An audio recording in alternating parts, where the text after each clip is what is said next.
Okay, we are recording. Okay.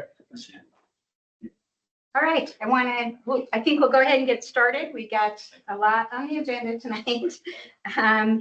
Just wanted to, I think we'll do some quick introductions tonight.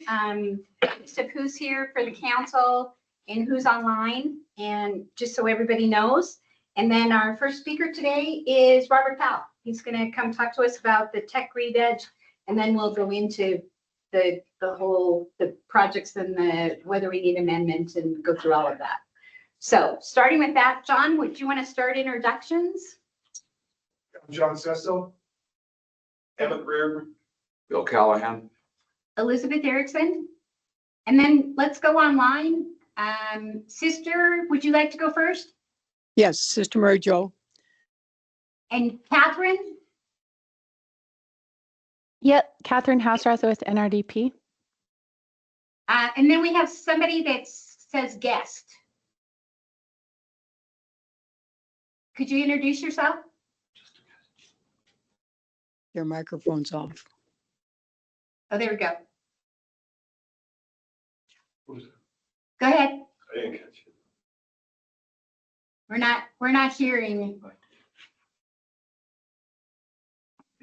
Yeah, let's go to Logan. Hi, I'm Logan Ray. I'm with Ripple. Is it Samuel? Yes, Sam. Yes. Hello. I'm Samuel Klossmeyer. I'm also here with Ripple. Great. And then I can't read the last one. Mine. Oh, that's Erin. Erin Ritchie. She's with the National Research Center. Okay, perfect. And who's our guest? We don't know, but I have a feeling might be Sister Mary Jo, because when No, she has- I'm down here and my mic is on. Oh, okay, okay. So there's one person that didn't introduce themselves. Can you please unmute and introduce yourself?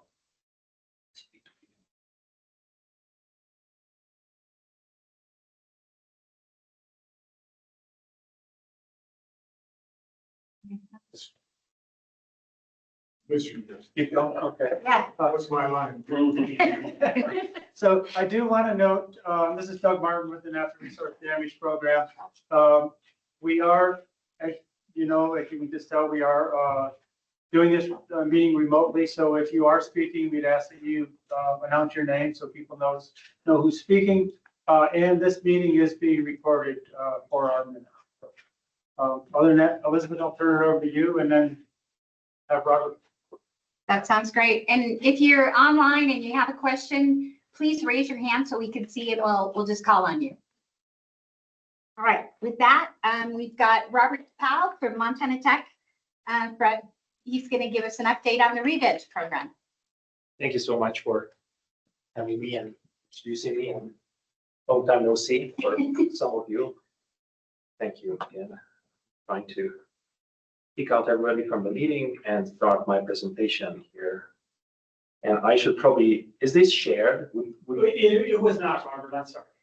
So I should, Yes, you need to go back and share it. If you could. okay.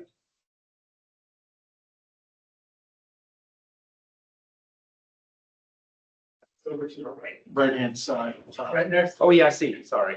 All these, And then that way, yeah, do the entire screen. Yeah. That's it? Yeah, click that and then do entire screen. okay. I used WebEx today and they assume that. And then your presentation. Yes. Okay. You're good to go. Whoops. Enable. Is that the library? You got it. Thank you. Okay, thank you again for having me. My name is Robert Powell, professor here from Montana Tech, and I'm the PI of the Montana Tech Native Plant Restoration Project. As I understand, some of you wanted to hear how we are doing here with the Montana Tech Native Reveg program, because last year actually I was on sabbatical and I wasn't in person. We actually did all the proposal and everything, but couldn't meet everyone in person. So this is the presentation outline. I would like to give a little bit of the history of the program, mission, goals, program outcomes, impact at Montana Tech, the program, and kind of one last important aspect, because you were talking about potential cut of fundings. I just would like to kind of have a slide implementing that or discussing that. So just, I understand there's a lot of people talking today. I just take this very shortly. So many of you probably are aware that this is not a program that started yesterday. Even it started before my presence here at Montana Tech. In 2009, it was the first initiatives at Montana Tech with the lead of Chris Douglas. And basically the current Montana Tech Navy Plant Restoration Project was launched in 2013 when there was that $1 million allocated for the natural resource damage settlements and was awarded to Tech that we needed to reapply kind of every year by the BNRC. And the funding period was 8 years. And I stepped on board in 2015 and then that 8 years actually expired on 2021, and after the program was renewed. And so we are in that current period. What are our missions? This is also something in our first couple of contracts. We have to, or we should establish diverse self-sustaining native plant communities on the reclaimed areas of the Buyut Hill, which will further minimize erosion on the hill, establish a self-sustaining system, which is very important to emphasize. And that way we also give a better protection for our watershed. I always illustrate my slides with some pictures, and so kind of they're all part of the native plant program and trying to say that. And so here's one of our missions. So this was in 2016, a site at Clark Mill. And you can see all those flags indicating little seedlings of plants coming in. We sometimes are blamed that, oh, we can't guys see your plants coming up. Well, this is restoration, not gardening. So this is 2022, those little plants coming up. And this is this past year with my students. And I need to emphasize that this actually plot at Clark Mill never received any kind of future, like weeding or irrigation, anything. So the plants are kind of coming up here, and now it's more visible. We actually even have critics from some of the runner-bys here. Oh, you guys have been working here for many years. You are idiots. There's nothing out there. We just invited him out. Come on and look. They're tiny, but they're out there and they're doing good. So also many times our project is compared to perhaps gardening projects, but we need to emphasize that self-sustaining aspect and working with locally adapted native plants is the key. While if you do gardening and if you put in a lot of investments, you can actually create very nice gardens, large trees, greenery, but I'm not sure if with the current status, we can actually afford a lot of urban forest in our area. And then the funds are really supporting restoration, which should be self-sustaining. Here's another thing that we are also doing, a traditional mine cap, basically sometimes from the early 1990s or mid 1990s.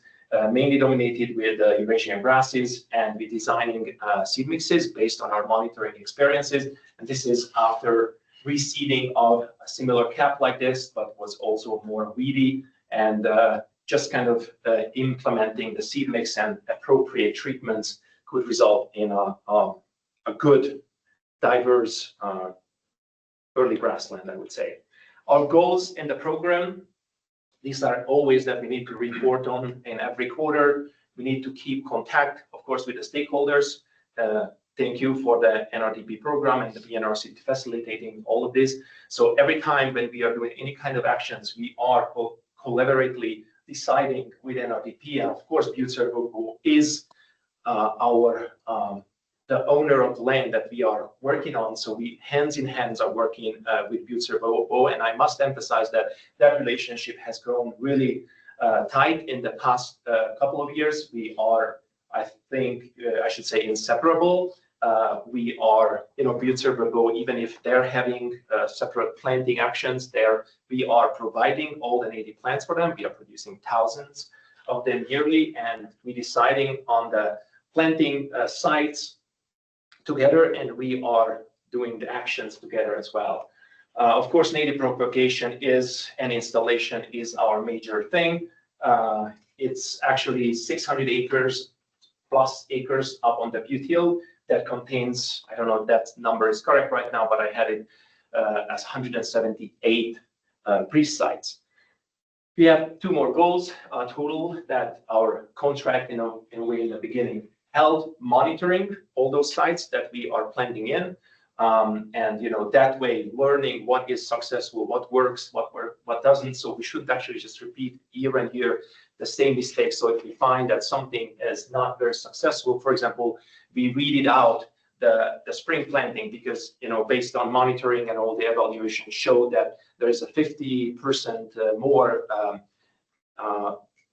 chance for losing the plants if we plant them out in the spring. But there's actually a lot of research going into this, different techniques, amendments, applications, and I could actually talk a lot about that. But also promoting stewardship, we need to actually make sure that our people here in Butte understand what we are doing. I learned that at some of the conferences where really the social aspects of restoration were detailed, that every restoration should start and end with conversation.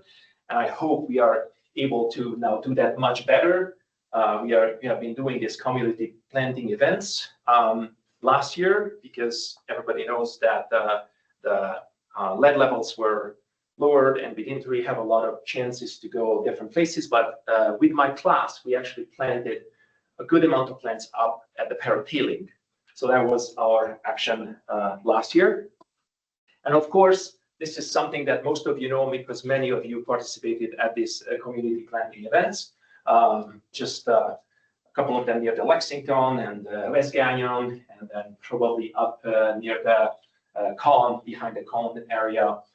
Some of our pictures where we put in usually at least 1,000, but there was examples where we did 1,500 or close to 2,000 plants in a couple of hours, basically, because we prepared sites and these people just came up.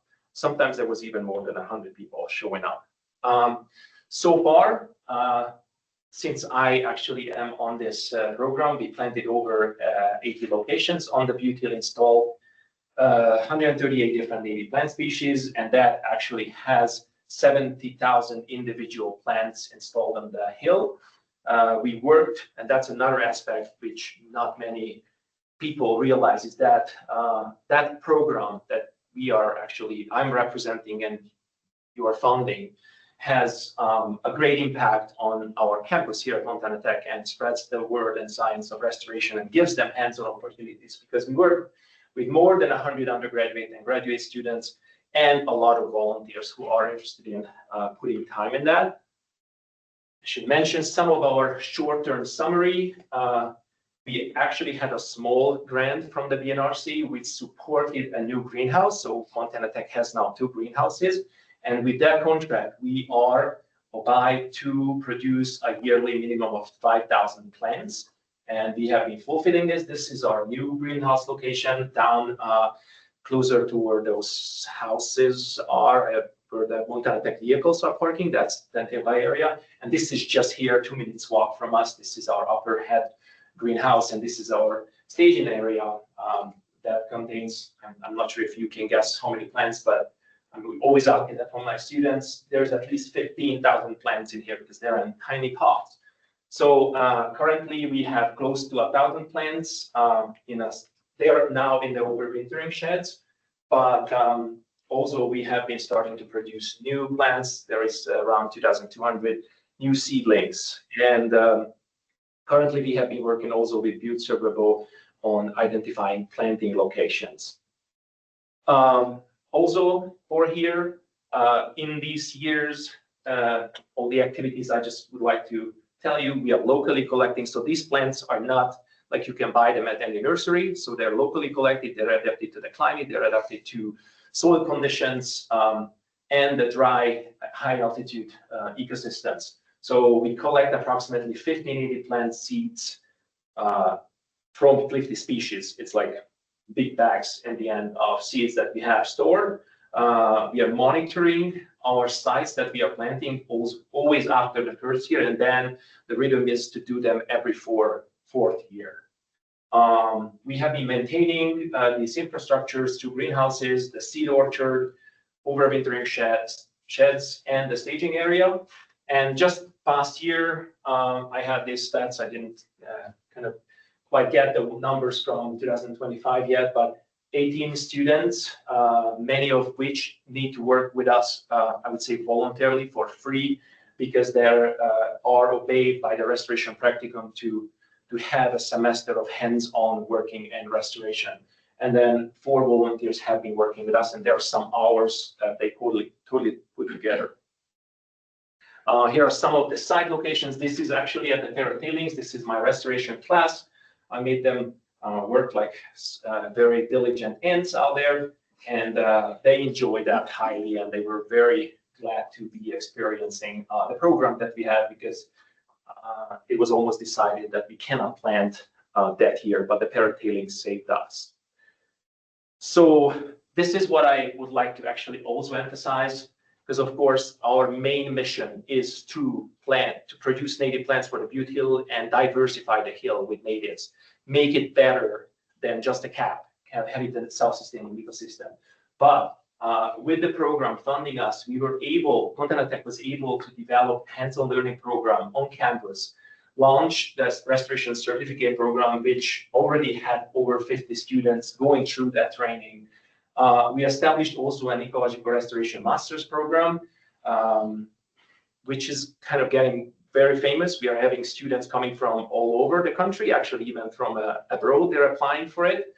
And that is also, for that, the entire native plant program is also very instrumental, because that's the first thing they're gonna experience.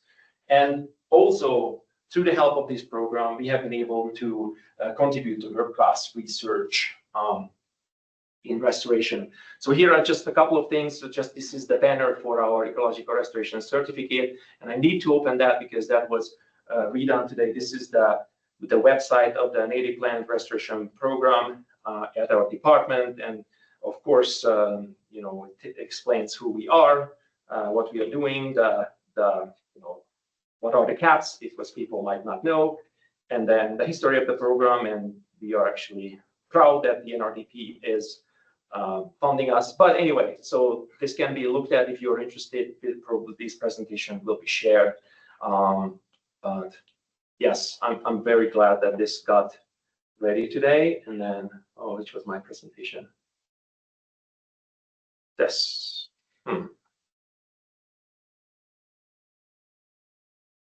Anyway, so I'm not clicking on more unless you are very interested or there will be questions, but there is the ecological restoration certificate and the restoration master's program.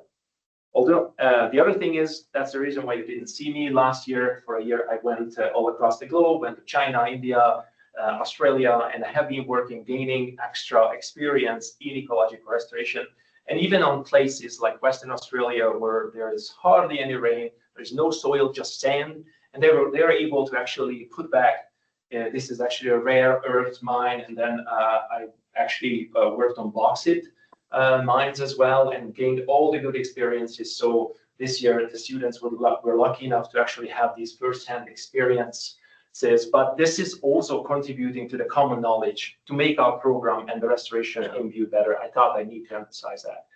And also I need to tell you that I already mentioned our strong collaboration with Butte Silver Bowl, but there's all, the people who started this program, Chris Douglas here, and there's all the volunteers and all the people who are on here, and I can't even name everybody there because there's just so many students worked with us.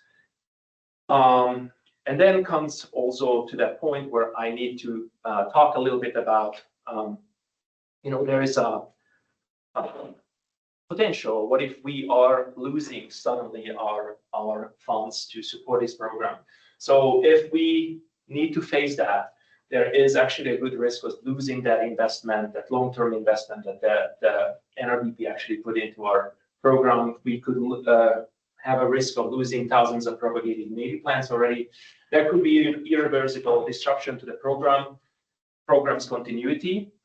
It cannot be just stopped a little bit and then restarted maybe in a couple of months or early next year, because this is an ongoing program. We're working with living organisms, And it's not what like we just take the handbrake and then from there we just wait and froze.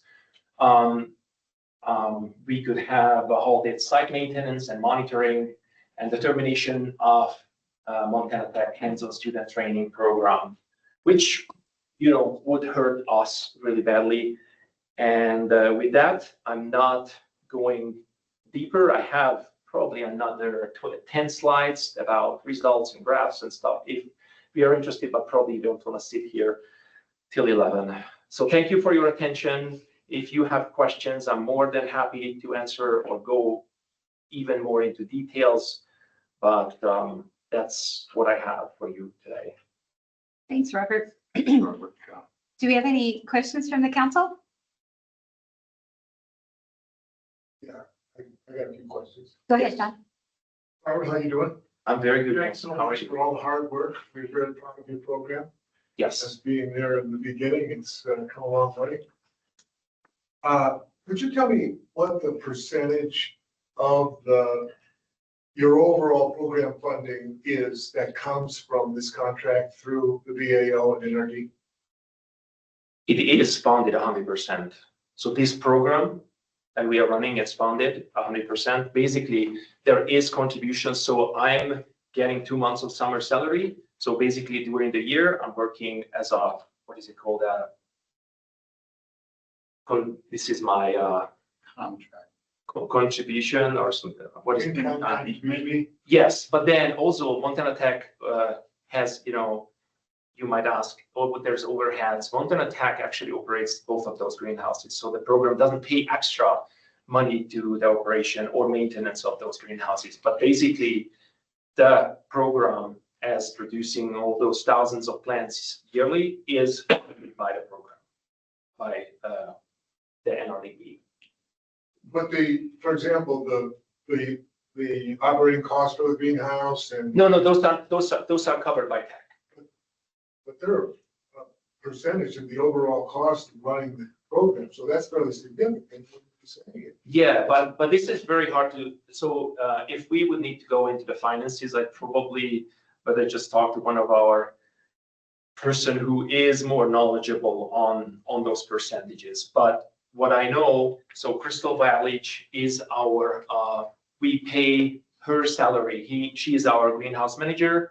And she is paid for a 12 months contract that is basically the majority of the funds and my part of my summer salary. And then there are years when we are paying some of the undergraduate students for their help, but maybe Crystal can even talk to that. I don't think we needed to do that. We actually budgeted, but we didn't have to pay for student labor because there was just a lot of class room duties where they needed to kind of just work with us. So we didn't, was that, Crystal, is that correct? Yeah.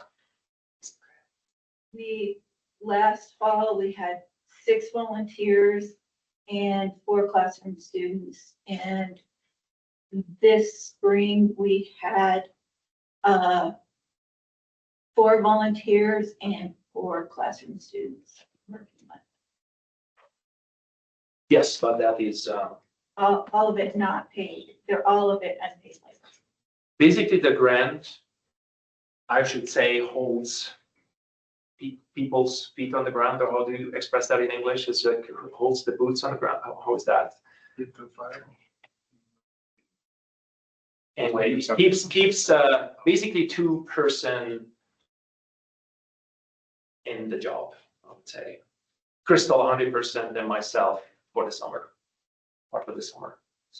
So let me ask it a different way. Are there any other customers for the native plants in the greenhouse? That's a very good question.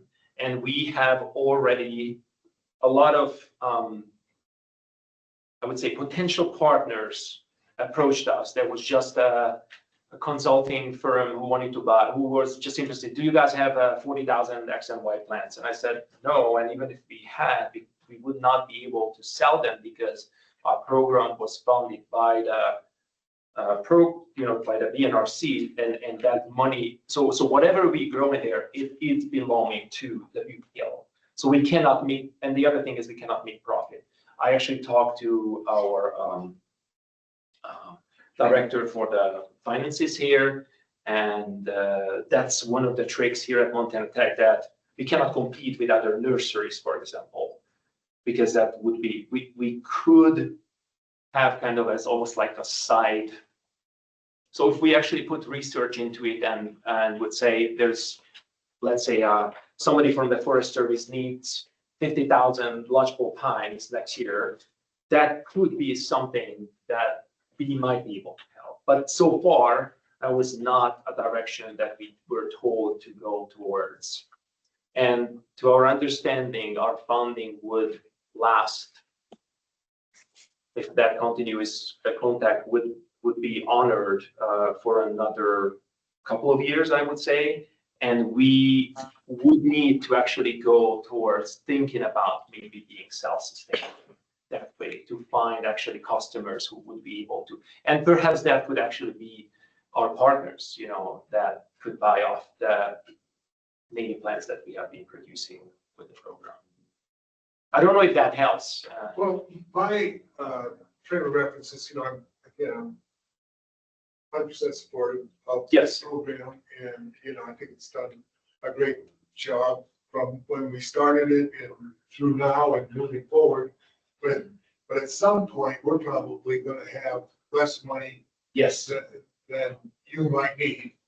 And so my frame of reference, my perspective is that the work that you've done and that BAO has done in terms of establishing the concept that native plants and native species have to be a part of the remedy and the reclamation work on the other side of the ledger, you know, reclamation and restoration. And rather than being exclusive on the restoration side of the ledger, you know, I think the future of your program lies with supplying the Butte Hill with species and plants to supply the remedy side of I the agree. ledger. And so has there been a conversation with BAO and Atlantic Richfield relative to incorporating your plants into their remedial action? So just as you asked, Eric Castor is in the room, and before this presentation started, I just kind of asked him shortly about, you know, potential size this year, but he also said something like that. That would be the way for us to probably move or think for the future, to kind of be part of earlier on for the remedy as well, and starting off with restoration, not just kind of putting a traditional cap on it, but supply. I don't know, Eric, if you want to say something to that. Eric Hassler with BAO for those that are online. I think we have already kind of started that somewhat. Wouldn't you agree, Robert? I mean, we utilize Yes. Robert for that's true. evaluations. I know Atlantic Richfield has reached out. I don't know if it's on Robert Powell as the consultant or Robert Powell as the restoration and ecology program. No, it's that way. You're right. But they're looking to incorporate this more into the remedial aspects, and I feel that we have, like I said, through his involvement in breeze evaluations. We've also utilized Robert's expertise to develop new seed mixes utilizing natives that are implemented on all reclamation projects for upland type projects. At this point, we have 4 or 5 iterations, I think, at this point of Robert's seed mix. But I agree with you, John, that I think that is how his program grows and becomes a little bit more self-sustaining in the future, is a shift to involve more of the remedial side than just restoration side, because there's a lot of work to be done still within Butte, and incorporating the natives from the beginning is a lot better approach than trying to do it in the after. So as things come online, we are incorporating all native species now, but it's the necessity for Robert's program on the restoration side are those freeze sites that may not have to ever be revisited and that were originally planted with the Butte Hill seed mix. As time goes on through O&M, we're incorporating Robert's plantings and his seed mixes in hopes that they will start to take over those. But right now, we're kind of in a I don't know how to explain it, a bit of a unknown position because of the insufficiently reclaimed aspects that's underneath the consent decree. And until those evaluations are done, it's a little fearful to and implement restoration projects on sites that we don't know yet if further remedial actions are going to take place, and are a little unsure on being able to protect the investment that the BNRC has made. So as things go through that process, the restoration activities will pick back up to what they were before, but more at the implementation stage of remedial actions. It helps eliminate the competition, if you will, between the pre-established grasses and what we are going to now, because they won't be in place on these, for lack of a better way to describe it, a reclaimed site. So until those investigations go a little bit further, we're going to have to be very strategic in where we implement plantings, just to ensure that we're protecting those investments. I hope that answers your question. Well, yeah, and then I would go back to you, Rob. There's nothing that, I would say that we have to be conscious of that transition, you know, to continue the program as it's been laid out, as commitments have been made on both sides for the greenhouse producing of the plants and then delivering them to restoration sites on the hill. But I can't help but think that the long-term future of the sustainability of the program is to weave your product and your expertise and your program into the long-term maintenance of all these sites in the forever. Yes. Because the Butte Silver Bowl with the resources made available through the remedy is responsible for maintaining this stuff, and we want to maintain in the way that has restoration and native species. There isn't anything that would preclude you from pursuing that transition in the long term, right? Yes. I mean, I totally agree with that. And you know what Eric just said. Yes, I need to actually confirm that I'm more and more involved into those decision makings, like even after the police evaluations, or now we've been working on the management aspects of the sites. And that has been also, in a way, I should say, savings on the program, because I worked with Butte Silver Bowl, but in a way for the common goal. But I yes. If I may add, against Eric Hassler again, the Robert's work through the evaluations and the repair work, again, for lack of a better way to describe it, that is outside of the funding of the BNRC. Those are through the allocation dollars associated with the long-term O&M programs that Butte Silver Bowl operates. Right. So there is additional funding going to the program just through that mechanism. I can't speak any further beyond that. Yes. Something else may be going on, but so anything that is in and around remedy or the long-term operations and maintenance is funded separately through the allocation. Right. But my future, you know, as NRD BAO dollars get phased out, that more of those jobs and tasks and participation of the restoration program on your level is incorporated into the long-term maintenance and protection of the remedy for the long term, so the Butte Hill gets to look as good as it can, and then as maintenance issues arise, you know, we can continue to invest in the kind of species that make it look good. Yes. Thank you, John. That's very helpful, and thanks, Eric, for clarifying. Points. If you could project into the future, this Bill Callahan, BNRC,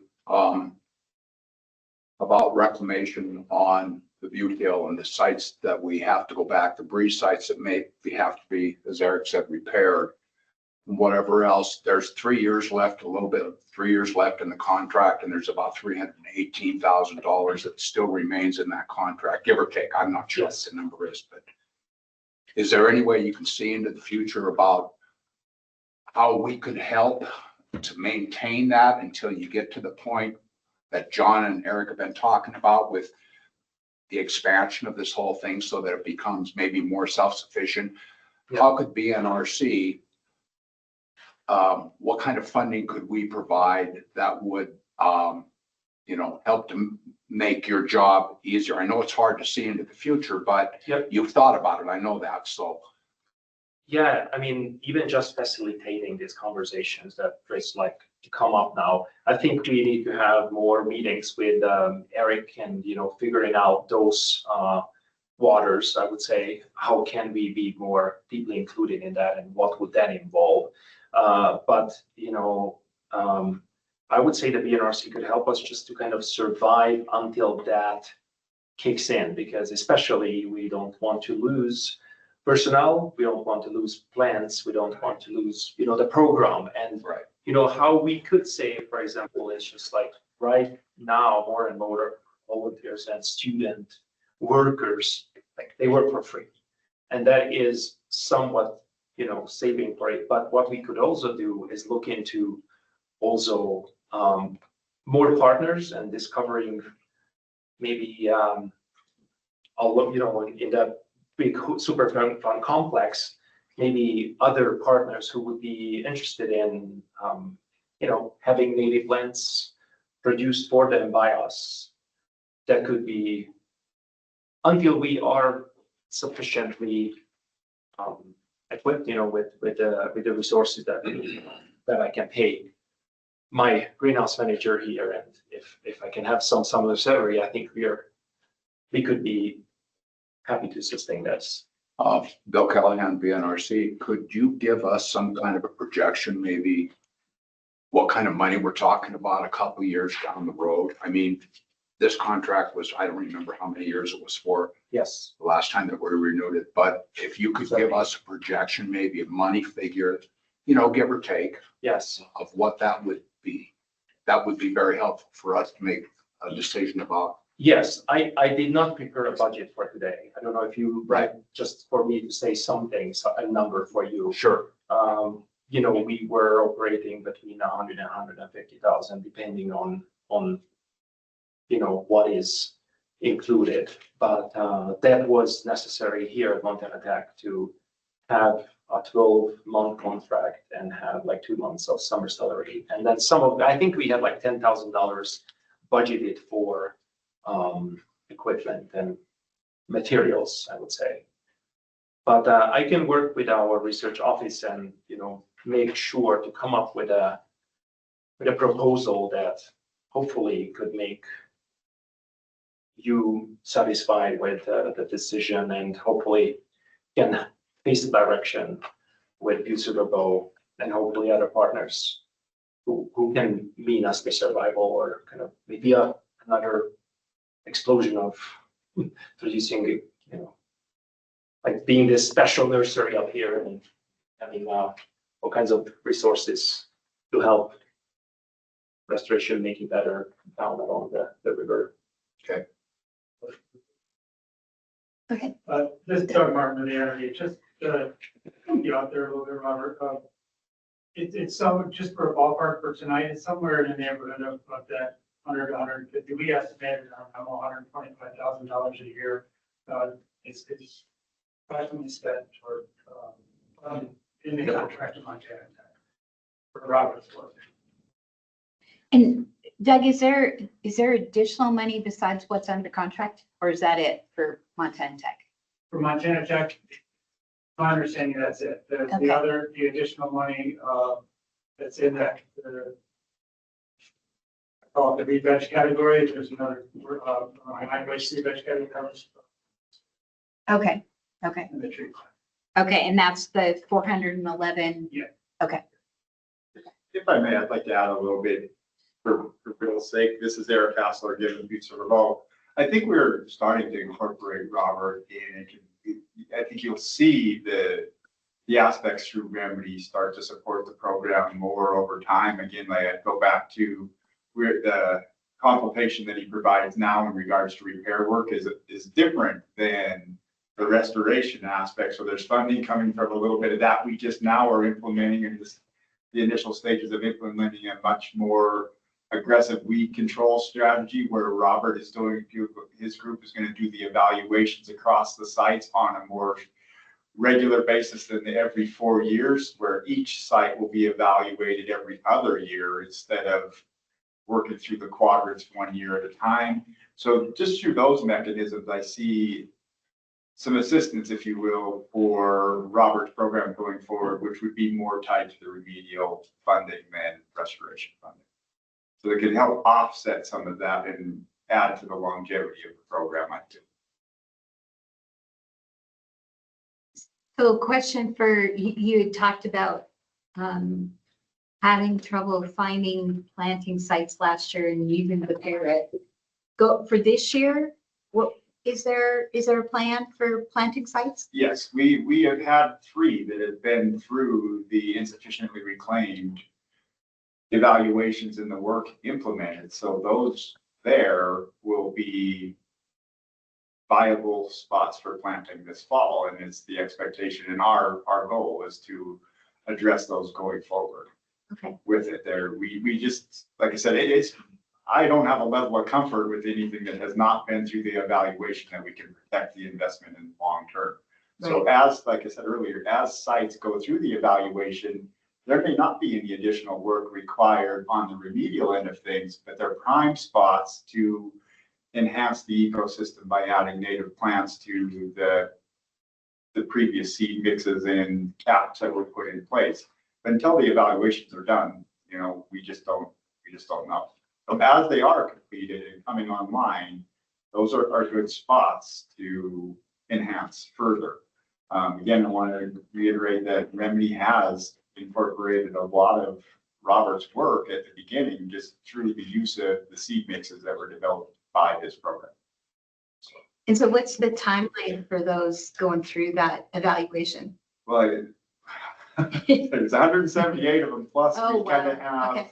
178 free sites in total. So that is just the insufficiently reclaimed free solid in the CD. But also part of the program was to address areas immediately adjacent.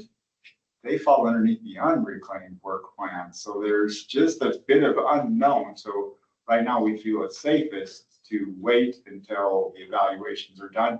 They're ongoing. So we have, hopefully this year we'll have 7 or 8 more that we know either work has to be done or they don't. So we can add to the pool. I would say there'll be 7 or 8 viable sites for planting because we don't know what the evaluations are, but we know there's 3 that are ready to go. Okay. And a handful, I wouldn't say a handful, but a couple others that have been through that didn't require remedial underneath heavy metals, but there's still some questions in and around the viability of the site in regards to organics and things like that, that we're waiting for that data to come back. Make sure the soil can sustain the vegetative cover that was on there outside of heavy metal issues. To meet the BAO Reveg specifications in totality instead of just through the heavy metal lens. Okay. So. Okay. So how about the community planning? Will you be able to do that this year? I would say we could incorporate one of the 3 that we know. They're actually, what's nice about the 3 we have is they're very easily accessible. They're kind of prime for a community planting. But we'll have further discussions and see which one is the most viable for an effort like that. Okay. Because that was always something that was sort of near and dear to our hearts. Yes. I mean, just getting the community. They really did grow to the point where we had a large community group come out for those plantings. So This year, there was also a good number, but it was not an organized community planting. It was more my students and, you know, the people who we could actually get in as volunteers mainly, sure. but we couldn't announce. Yeah, wasn't sure. like the, yeah. Okay. But yeah, that would be a good way of looking forward and then also thinking about future alternatives, how to make the program more self-sustaining and less dependent for sure in the future, because we don't really have that many years, you know, 2 or 3 years, they are really passing by quickly. And yeah, we need to make sure we don't want to even, you know, like if we have personal changes or if I'm, you know, I'm dying tomorrow or who knows. There's just what we established here at Montana Tech. I think it's really you can be really proud because all the restoration related programs that are there, they're initiated by the NRDP and facilitated through the BNRC. And I cannot be more thankful. And I think all the students who are having now, Mark Mariano was our first person, and I think we can be all proud of Mark. Or and there's several others who work at different consulting firms and with the agencies, with you at WET, and yeah, this is our, and I think it's a great investment. And we need to really make sure to think about it seriously. And I appreciate every kind of suggestion and any kind of, like putting, because I might not have that mindset where I can connect the lines. I might be a good restoration scientist in some, I'm not a good politician for sure. I'm not a good business person. So I don't know if I always see those things. So I'm appreciative of all the suggestions. That's great. Were any questions online? No. Okay. No. Somebody was, sister was, but. Was there a question, sister? No, dear. Okay. I think it's a great job and a great program. Thank you. So what I kind of have a question now for the council.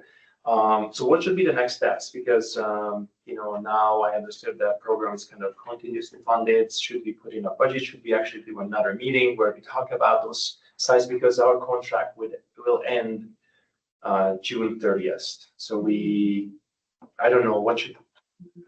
No, your contract doesn't end. With Montana Tech. So I know it doesn't end, but with Montana Tech, all the grants, all the resources we have, we need to kind of put in for a new renewal, something like that. So we need to do paperwork. So my question, I guess, is did we just do it directly with NRDP?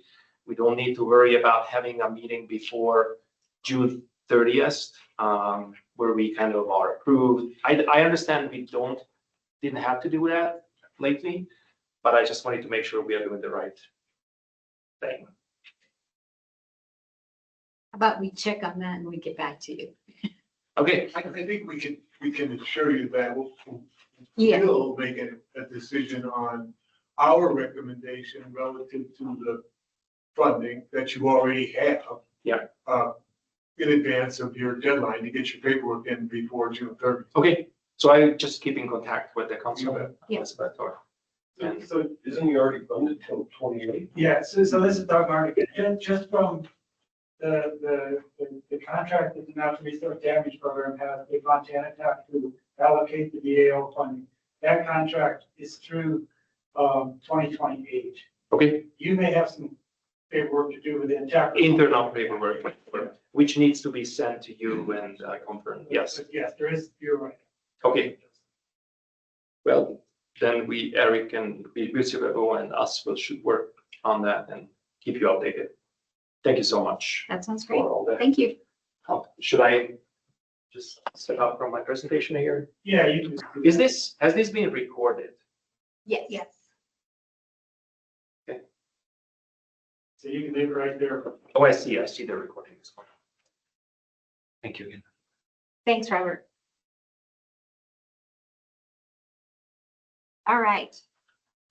We are gonna, we are right on time too. That never happens. We're gonna move on to our section of the agenda tonight. And this one's gonna be a little bit, there's no presentation. So we'll be discussing whether or not to amend or not amend our BAO restoration plan. So that's the next action item up. I guess what Doug and I talked a little bit for the meeting, and so for the projects, the proposed projects on the bottom half of our spreadsheet, where they were noted that they needed BAO plan amendment, there's been a little bit of an update of some of those. So I think that would be good to get that information in front of the council so that we know what that looks like.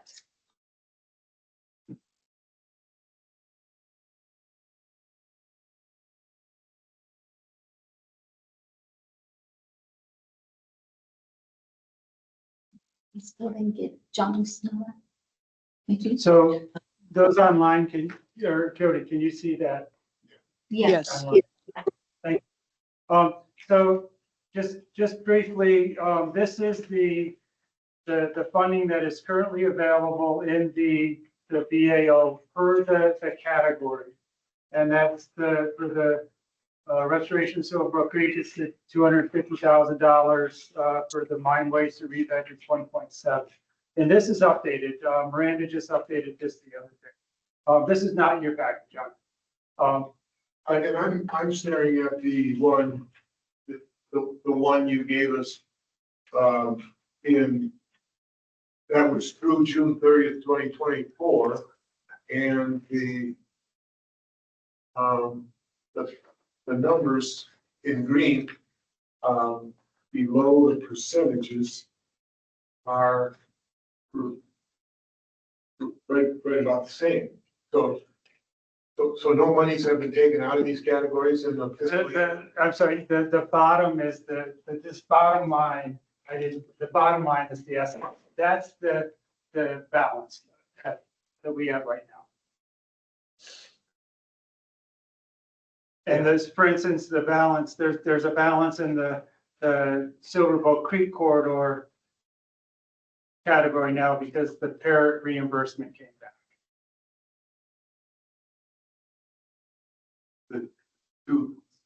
It's $250,000 and Because it got split between a couple different categories. yes, Right? It was that like, reimbursement was split for the 2020 event.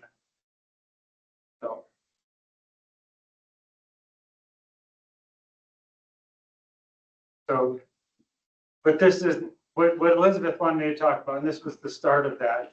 How this ties into, and I know the worst thing to do is apologize for your PowerPoint presentation, but I threw this together before we came and the lines didn't all come out. So the alternatives that are in front of the council tonight is one is to hit pause and not do any new projects, honor the existing contracts that we have with Montana Tech and Pete Silverbow, and continue to do our work on the monitoring the CD. And then also we'd have some administrative costs to close things out.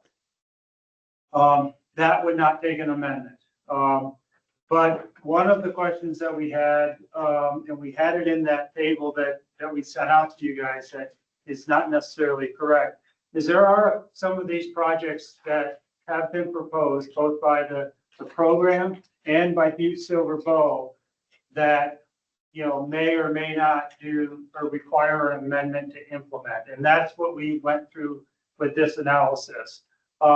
So for instance, the projects, and these are a list of all the projects, the Butte Area 1 alluvial aquifer, that's the groundwater pumping at the Parrot. It's about approximately a $2 million project. It's in the upper Silverboat Creek corridor category. And originally that allocation was $10 million.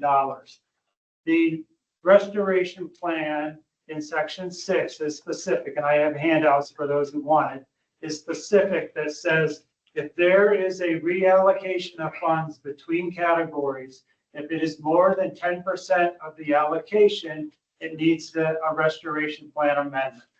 So in this case, there was $10 million that was allocated to the upper Silverboat Creek corridor. So 10% of that is $1 million. We're estimating that project would be about $2 million. We would have to do an amendment in order to transfer money into that category to do it, because there's only $250,000 in that category today.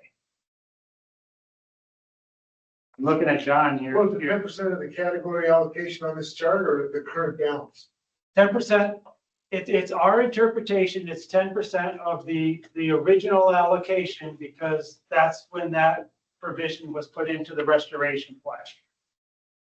So the Butte Aquifer, that pumping project would require an amendment. The investigation of the Blacktail Creek in the Lexington Avenue area, estimated at about $250,000. that would be coming out of the stream restoration category. That is less than 10%. But also we also know from this last slide that in the stream restoration category, there's $2 million. So there's already money in that stream restoration category to implement that project. We would not need to amend the restoration plan to do that investigation. Same thing with the Reveg program. There's no need to do an amendment if we're doing anything there. The Blacktail Creek project on further upstream on the golf course and Butte Silver Bow property.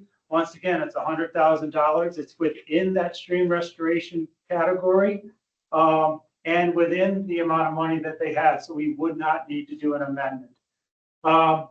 The Butte meter project, originally the Butte meters, the municipal water was allocated $10 million. Most of that went to the Basin Creek Water Treatment Plant. 10% of that is $1 million. At this time, Butte Silver Bow, or at least in their proposal, they were asking for the meters only. They were asking for approximately $1.7 million. So that is over that 10%. We're indicating, or we're saying that would need a restoration plan amendment because it's over that 10% of that allocation. The Basin Creek recreation area, that's an $880,000 project. There's already $1 million, actually it's $1.3 million in the recreation category. If the council decided to recommend that, that would not need to be included in amendment because there's already funding available in that category for that project. So that's how we looked at all of these projects and you know, how much money would need to be moved. And basically that's what we're looking at in the municipal category.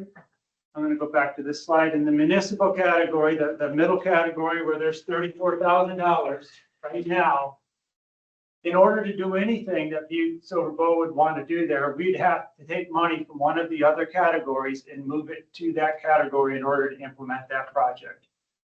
And the two projects they have proposed are both over $1 million. So we would say that that needs an amendment. The same thing with any work in the mine waste category. There's only $200,000 there.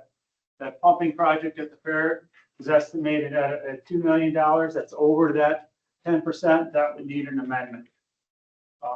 But if you can do it within the funding category, for instance, in the stream restoration or the Reveg or the recreation, those would not need amendments. Crystal clear or no?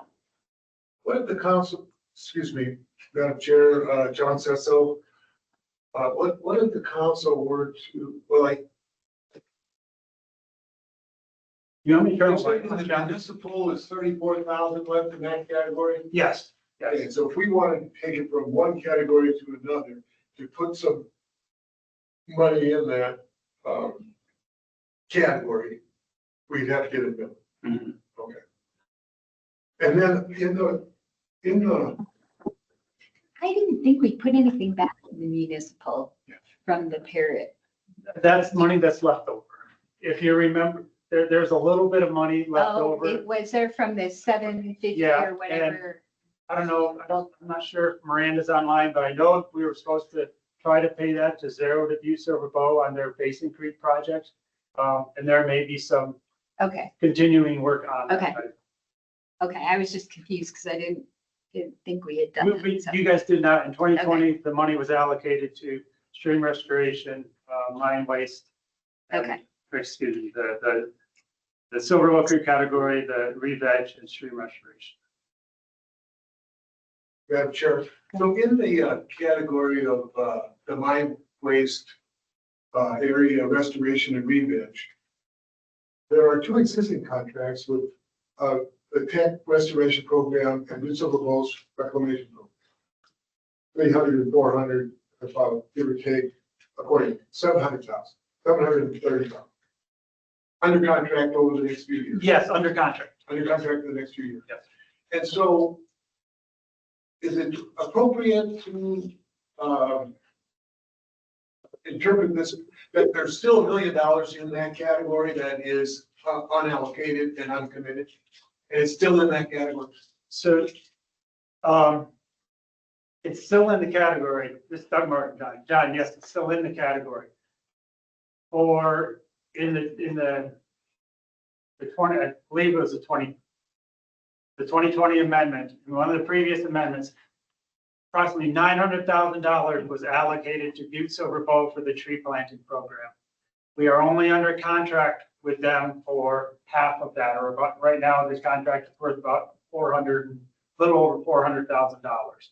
So some of that money that's in this mine waste reveg category has been allocated to Butte Silver Bow and the tree planting program, but it's not under contract.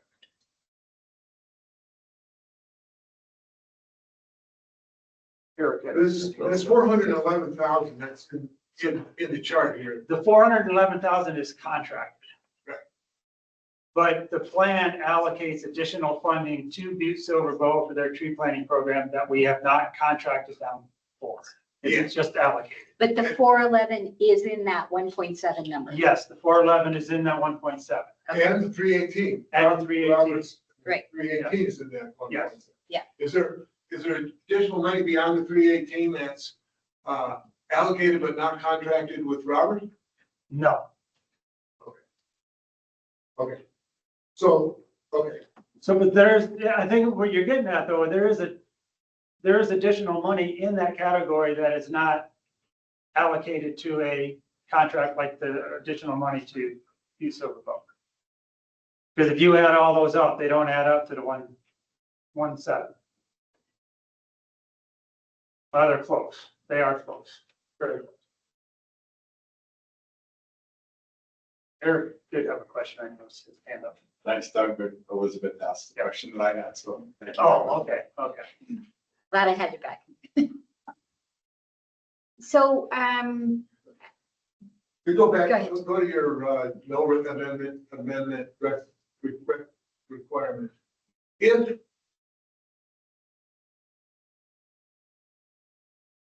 so, the top one on your aquifer project. Let's just say we asked you to cut your belt, figure out how to do that project for less money. For example, less wells, etc. And you could find a way to reach the goal of that project for $1 million instead of $2 million. And then the $1 million would be on the cusp, but it'd be 10%. You say 999. Yeah, let's say it were 999, and it would be less than 10% of the original allocation. Would you need an amendment? More so because we don't have any money in that category? Or do you need an amendment? Could you do it for $1 million and not have an amendment? The way the restoration plan is written, it says 10%, but there's also a significant amount of money. It would be my recommendation if we are moving that much money to a category that we would put it out for public comment and seek public input on that allocation. So it would meet the 10% goal. Right. But the fact that we'd have to move money into the category would make the amendment process worth its time and effort. I believe it would be worth it for that. Be a requirement, really. For that amount of money, we yes. go ahead, Emmett. Emmett Rear, BNRC. So could you give us a quick rundown of just exactly what the amendment process is, the timeline? No, I was thinking you're asking me no. So the amendment timeline. So if we walked out of here tonight with the council's recommendation of an action item to how to move money around in the projects you guys wanted to fund, if it required an amendment, the staff would put that into an amendment. We would put that would take some time. we would put that out for a minimum of 30-day public comment period. We would then have to respond to those comments or develop a response to comments, which we would present to this council and get your consideration of the public's input on that, on the amendment. Then you would take action on that and vote on it. And then we would have to take it to the trustee restoration council and to the governor for his consideration. We're at that time period in the year. I think we could probably do the public comment period during the summer. We might want to extend it a little bit from a 30-day, just because a lot of people are busy at this time of year. I would suspect it would be very hard to get this group back together before the end of August. Something like that. So we would be looking at in a real world time frame, trying to get the governor's approval of an amendment toward the end of the year. Thank you.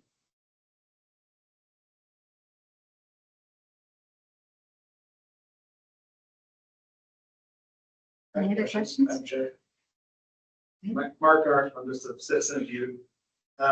Where does the 10% rule come from? I have that here. I meant to bring it up front. 10% rule is, this was a provision that was put into the Butte Area 1 Restoration Plan during its development. And it is in section 6. I'll give you a copy if you ask. And then highlighted in section 6. Great, have a copy of this. Go, Lord. Everything I walked up. And you can pass these around to others. So the highlighted language is in section 6, and this is a provision that was recommended by the BNRC. Elizabeth or Bill or Emmett that were at those meetings might have a better recollection of how this came to be. But it would, that's where it came. The 10% came from the original development of the restoration plan. And I can say, Madam Chair, John says so, that the inclusion of the term in the plan was based on previous plans that have been written under both the NRD program and almost like standard gap principles with the budget at the state.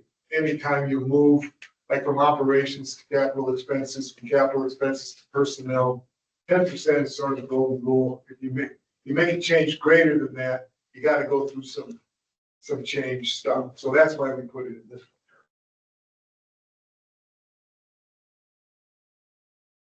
Well, it's good that you're using the original category allocations. That's rather than the current balance. Yeah, the current balance, it would be easy to, yeah, and that, yeah.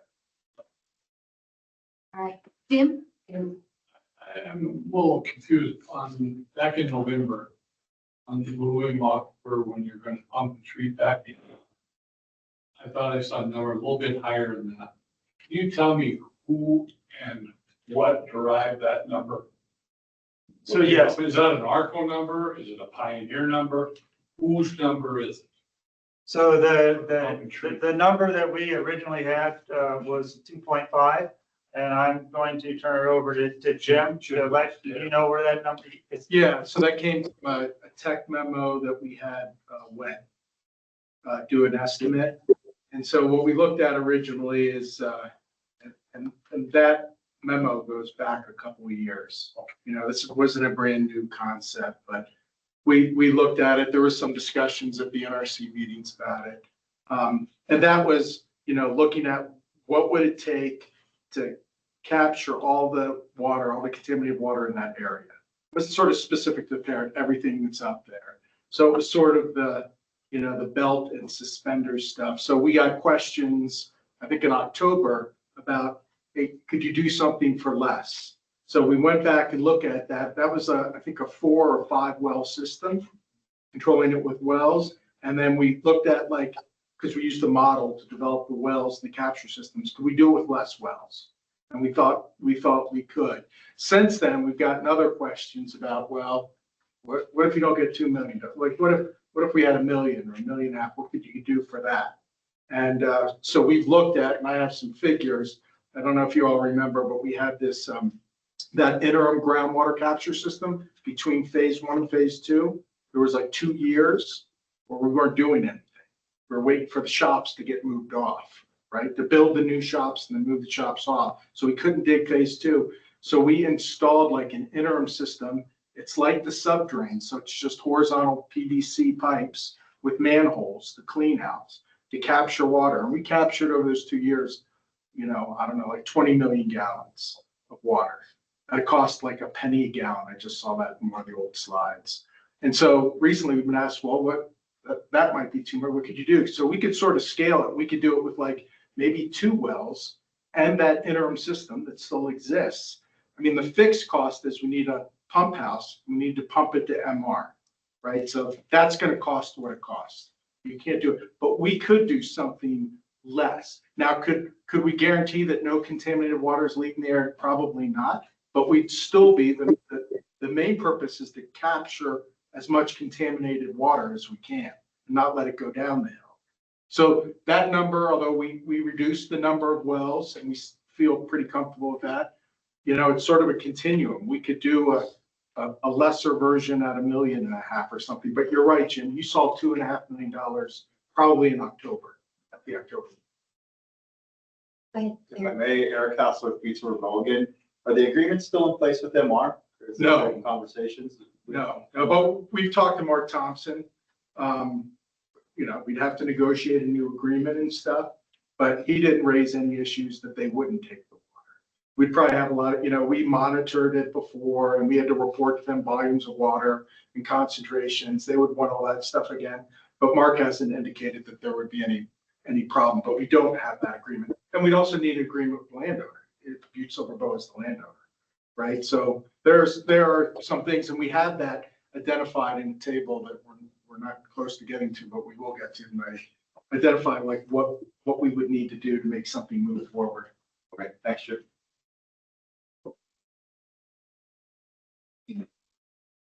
Any other questions on this? Any other questions on this?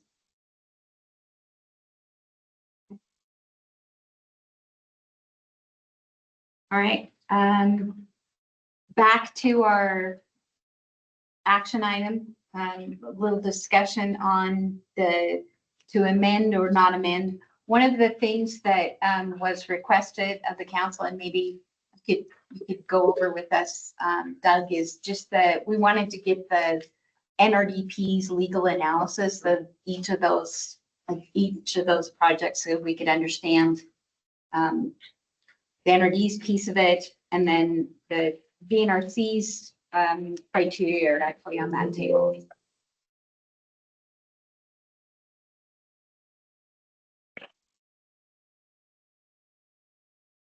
So one of the processes, if you remember, that we go through is the natural resource damage legal criteria that are in the Department of Interior regulations. So we look at these, this list of criteria. We do have a few extras that we have listed here. This is a new spreadsheet that we're using or that we used to help us make sure we're asking all the appropriate questions as we go through. So as far as the Butte meter program, and I know Zane's here for Butte Silver Bow if there's additional questions, but I looked at the proposal that Butte Silver Bow had provided. Their proposal was to, there's still a little over, there's a few over 4,000 unmetered residents out there, and they would like to transition all of those to a metered system. So their proposal was to purchase and install those meters using Butte Silver Bow staff to install those 4,000 meters. One of the issues that they also recognize is that is the last metering program. There was dollars left in that metering program, and those people were not coming to them. So they were also proposing to provide an incentive program through a grants program to help fund the installation of some of those, to help those homeowners out with that. They indicated that this program would occur over approximately about a 10-year program. The cost of the meters and installation was a little over $1.7 million, and the cost of the grants program was approximately $2.5 million. John, do you want me to turn off the light? No, that's all right. Oh, I can't see it. I tried as much as I could. I wrote the few words, I'm sorry. Technical feasibility. We know that metering is technically feasible. It's been done in the past. We know it's also a success. It reduces the use of water, especially coming from a flat rate. The establishment of a grant program to support property owners to install meters. We don't know of that being tried and being successful. So the feasibility of that, there's some uncertainty in that grants program. As far as the expected cost to the expected benefit, we consider these commensurate. Once again, we know meters conserve water, and water is something that Butte and all of Western Montana need to conserve. So conserving water and converting those flat rate users to metered would be an advantage and help us restore the natural resources of the water, both groundwater and surface water in this area. Once again, there is uncertainty with the grant program.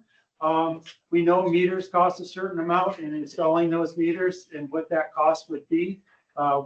That has been a commensurate cost benefit. Spending additional dollars to get those last meters on, there's some uncertainty there. That's going to lower that cost benefit because the cost of each of those meters is going to go up considerably to get those installed. So overall, it was commensurate, but the grant program, there was some uncertainty and thinking that might be a lower cost benefit. The cost effectiveness, of doing this, we know that installing meters can be done, and the Butte Silver Bow Water Department can install them, so they can be done in a very cost-effective means. Butte Silver Bow's proven that they can do that. As far as any impact to the response action, that's basically to the cleanup that's going on. There would be no impact associated with that. The recovery period, we consider this no impact. The conservation of water will help, but it's not going to really help improve the water quality within the BAO.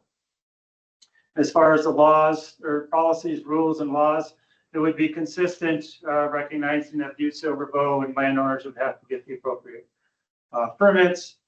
Environmental impacts and human health impacts, there would be minor or no impacts in those two categories. We do have a requirement for the upper basin to consult with the tribes. That wouldn't be necessary in this instance. Normal government function, we considered that this would augment normal government function. Installing meters or putting meters in is typically a government function. In the case of Butte Silver Bow, there's not a requirement for meters, but you do have a metering system, so we consider this would augment that. It is located within the Butte Area 1 boundary. Butte Silver Bow does commit to providing a considerable match over 20 years, a little over $3.4 million. In addition to that, that includes their service time and that type of thing. Public access isn't an issue. Operation and maintenance is part of their match. Butte Silver Bow commits to making sure that that match is met. I think I'll get this thing. Landowner agreements, that's something that Butte Silver Bow would do. As far as a budget, as we just talked about, within the municipal category, there is not enough money to fund this program at the cost that they are estimating it would be. The one, either just doing the meters by themselves at $1.7 million or the grants program at $2.5 million. Are there any questions on that analysis?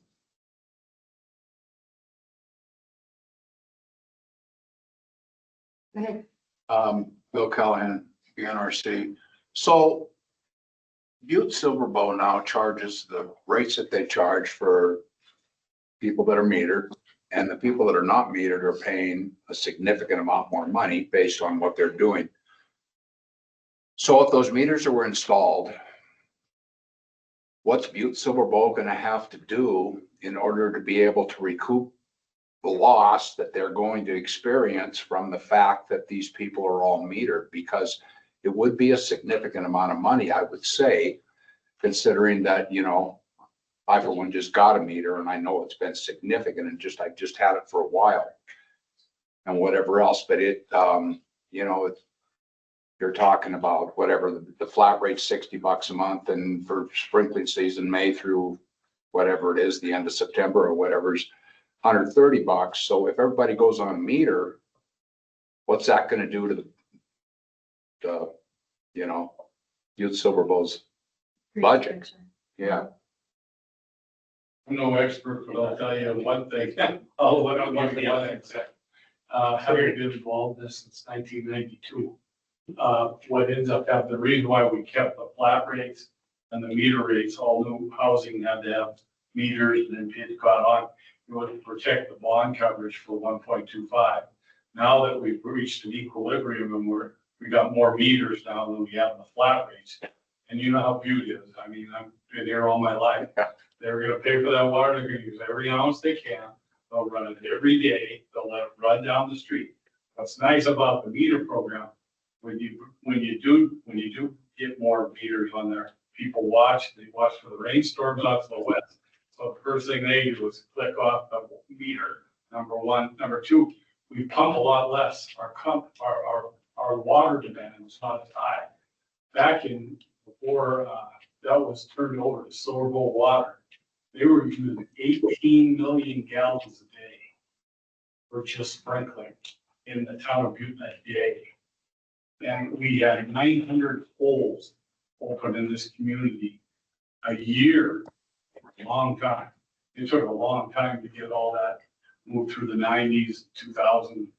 This NRDP was a big part of that in 2000, 2010.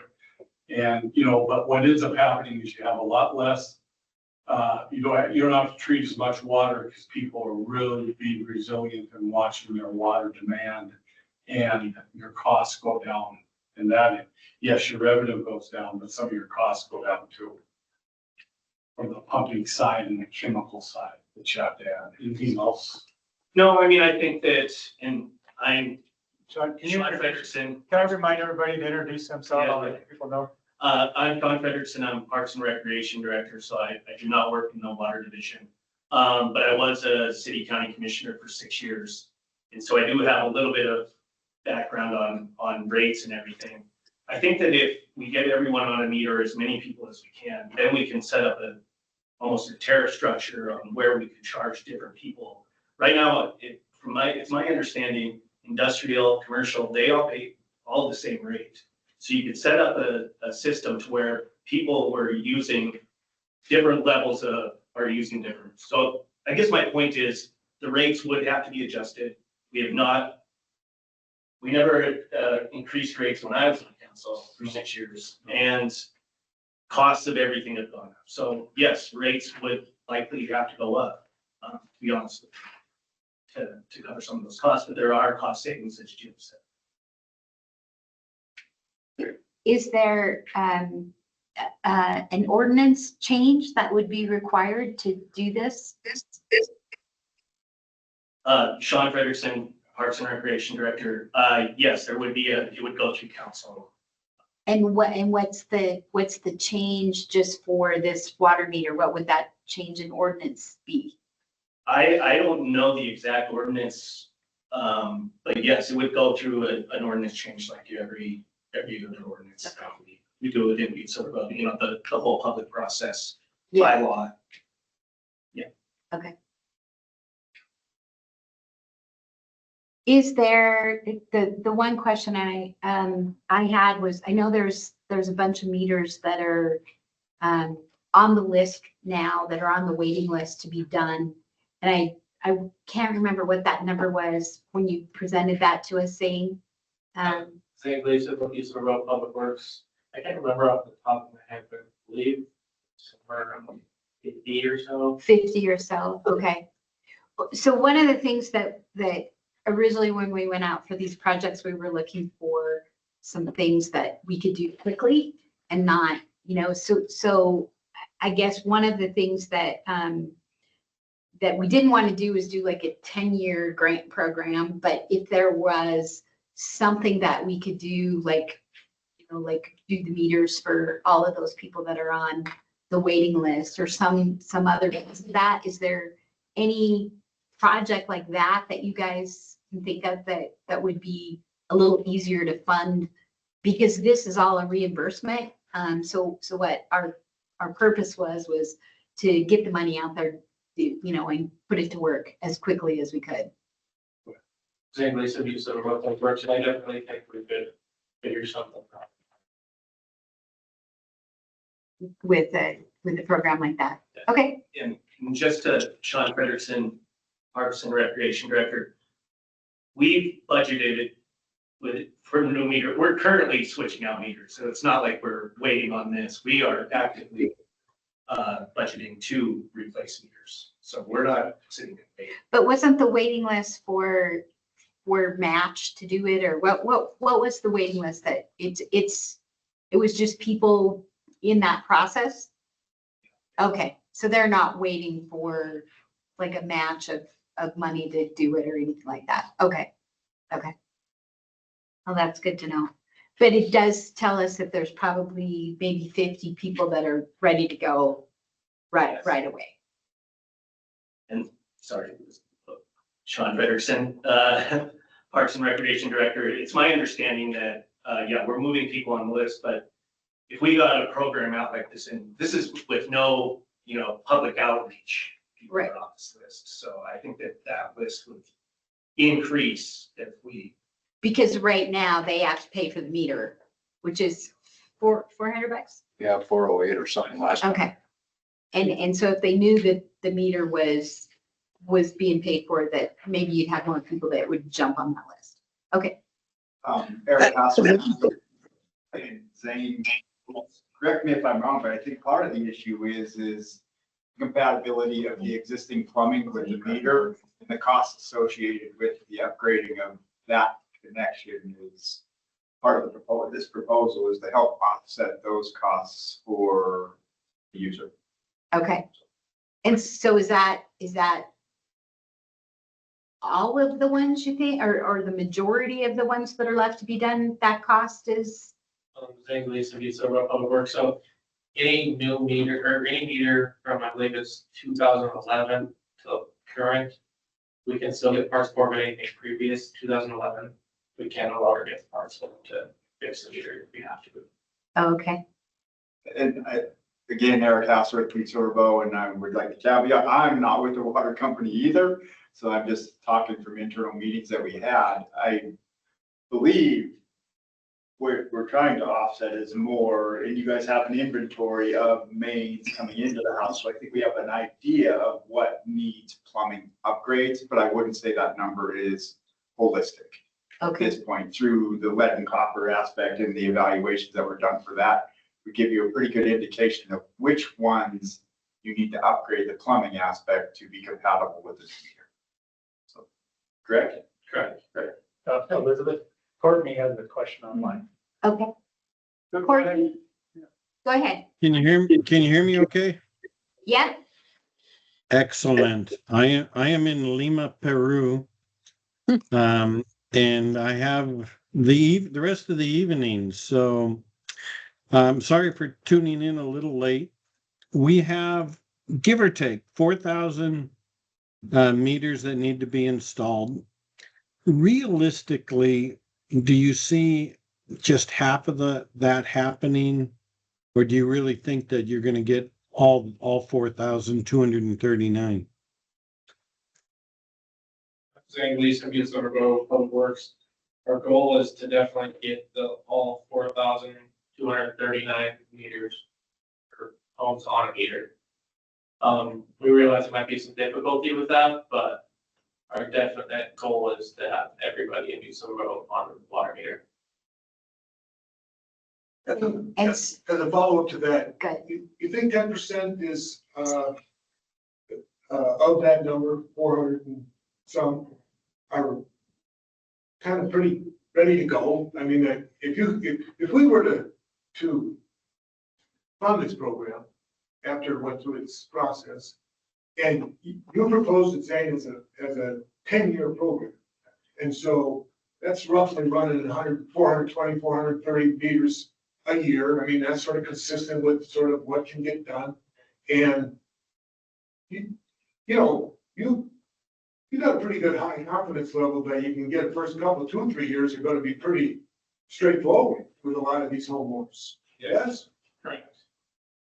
And of those, I didn't quite know what you were referring to, Eric, but of those, say the first 430, how many of those you think would need the assistance program because of the indoor plumbing? A lot of them, some of them? English and Minnesota Public Works, I would say maybe 10% of them. Okay, not a whole bunch of them, but 1 in 10 will come up where you can't put that meter in because what you're connected to is not up to snuff, right? And that's the family that may or may not need financial assistance to upgrade that plumbing. English and Minnesota Public Works, yes, that's correct. Thanks. So one more question. So in order to get the program started, you have to change the ordinance that requires everyone to be on a meter? Is that? English and Minnesota Public Works, yes, we would have to go through and change the word. And do you feel like there's support for that, to do that? Okay. Mary Jo. Elizabeth. Go ahead, Mary Jo. Okay, Mary Jo McDonald, online BNRC. I have a couple. When you're saying there's over 4,000 homes that still need meters, and we judged that it's going to take $1,700,000 in order to purchase those meters, and we're giving those meters to them.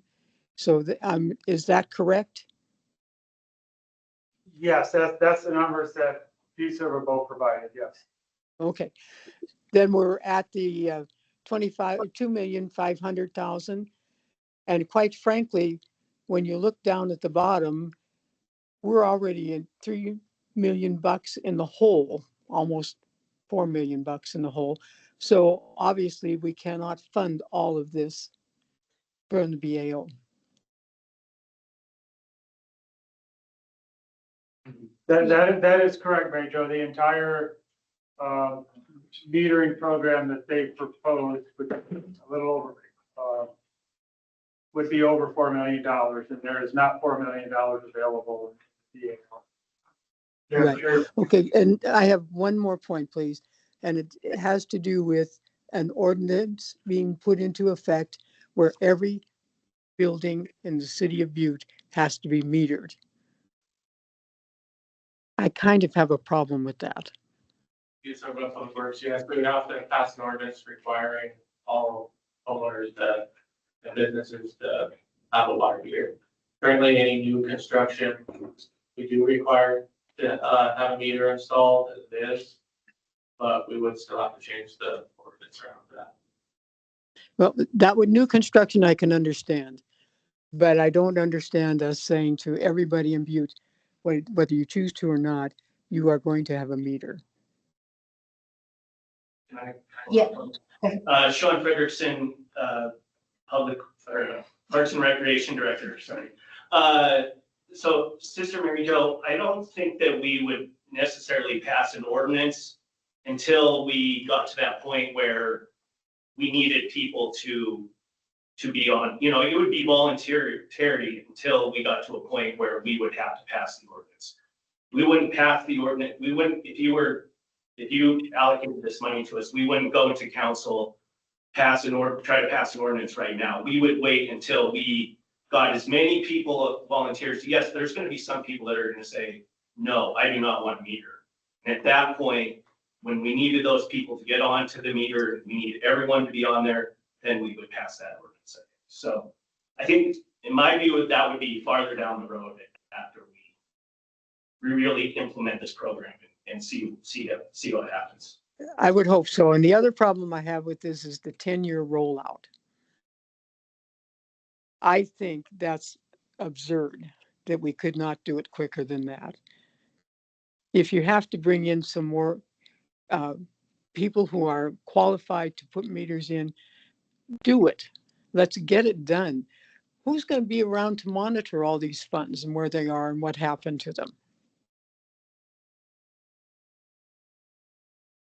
Go ahead, Don. Sister Sister? John? Yes, I'm on. I didn't So- mean to cause just a quiet session, but the question I do have is sincerely, 10 years and who's going to be around to monitor these funds and where they came from and where they are? Just to follow up on that. So, Sister Mary Jo, this is Sean Frederickson. I mean, I think that, I mean, I don't want to speak outside of my Parks and Rec mind here, but I think that Youth Silverbow would be willing to contract some of this out to speed it up. I think that this was just the proposal that we presented to you as Youth Silverbow's match and what we're willing to do to commit to this program. And I don't want to speak for Zane, but I hope that I'm still around in 10 years working for Youth Silverbow to monitor this. Go ahead, Eric. Eric Faster with Youth Silverbow. I think on the who will be here to monitor this, they are kind of self-monitoring through the system, the reader system. We know where they're at. We know if they're working. It's all through a network of readers throughout the community already. So I mean, the monitoring aspect is already under control and taken care of. Well, and I also feel that the meter's free. I understand some homes are going to need a little help getting the plumbing up to what it needs to be in order to have a meter. But we have no idea how many that's going to be. And yet we are committing $2,500,000 to this nebulous grant program. This is Nate Leeson of Youth Silverbow Public Works. So recently Eric had touched on the lead service line inventory that we completed. And we're about 85% done with that, but the other 15% is we're just relying on homeowners to get back to us. So we do have a great idea of whose plumbing might be galvanized or anything along those Okay, lines. so the three proposals of Butte Silverbow will wipe out our whole BAO fund balance. So who gives up their portion up above? The NRD? Well, that's part of what today's discussion is, Sister Major. This is Doug Martin of prioritizing these projects with your recommendation of what you think, what your recommendation would be to move forward. You know, and I think we're working through that. Yeah, we are. And I think I'd like to respond to Sister's comment in the sense that I don't look at it as 5.5 or 6, whatever the number is now, $5.5 million. That's in the BAO. We also have 35% of what I believe could be close to 10, 12, $15 million from the youth side account coming back to the BAO. And then I'm going to continue to make the case that Butte Silverbow and Butte as a community and the resources in Butte have a claim on the 51% relative to the fact that that's going back into the streamside excess account. And the excess account has to be spent above their lunch. So if you back go, with the Butte projects have a running start relative to competing for those dollars. So I think that the amount of money that could be spent in that same 10-year period could be 10 up to $15 million rather than just the 5 we're debating about today. And so that's why I kind of like the 10-year window, so that we can meet out the money to the water program so that we could see how it worked. Maybe sign a commitment for 2 years upfront, tell them to come back, maybe to talk about it some more, and let's see the success of the first 2 years, that type of thing. And so we can fund more projects over the 10-year period by giving them, money on an annual basis, just like we have for the greenhouse program here at Tech, and like we have for the Reveg program with your Silver Bowl. Those are needed out on an annual basis, so they don't come right off the top on the current balance within the fund. So there's ways we could monitor and assess whether continued investment in the meters program would be worth our time and support. Courtney, go ahead, Yeah, Courtney. I just following up with John's comment, and just so you know, I don't want to argue with sister, let alone God. But You don't have to. but during the 10 years, the BAO, that money's invested, correct? So it does earn interest? Yes, it does.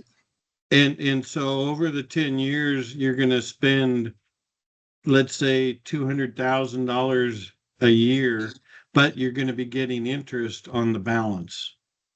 If you see what I mean. So there could be more than. I see what you're saying, but then yeah. What do we have? Are we still going to be in existence in order to have other projects online? I mean, if we're tying up $2.5 million, where are the other projects going to come from? Well, obviously it has to come from other sources of money if we're going to draw all of this from the BAO. Okay, I guess that's really my point. Yeah. But the BAO, yeah, because you were going to drain it no matter what, but the 10 years of accruement while you're slowly spending is going to be a good thing as well. Yes, that's basically my point. So we have no funds to do other things. It's tied up.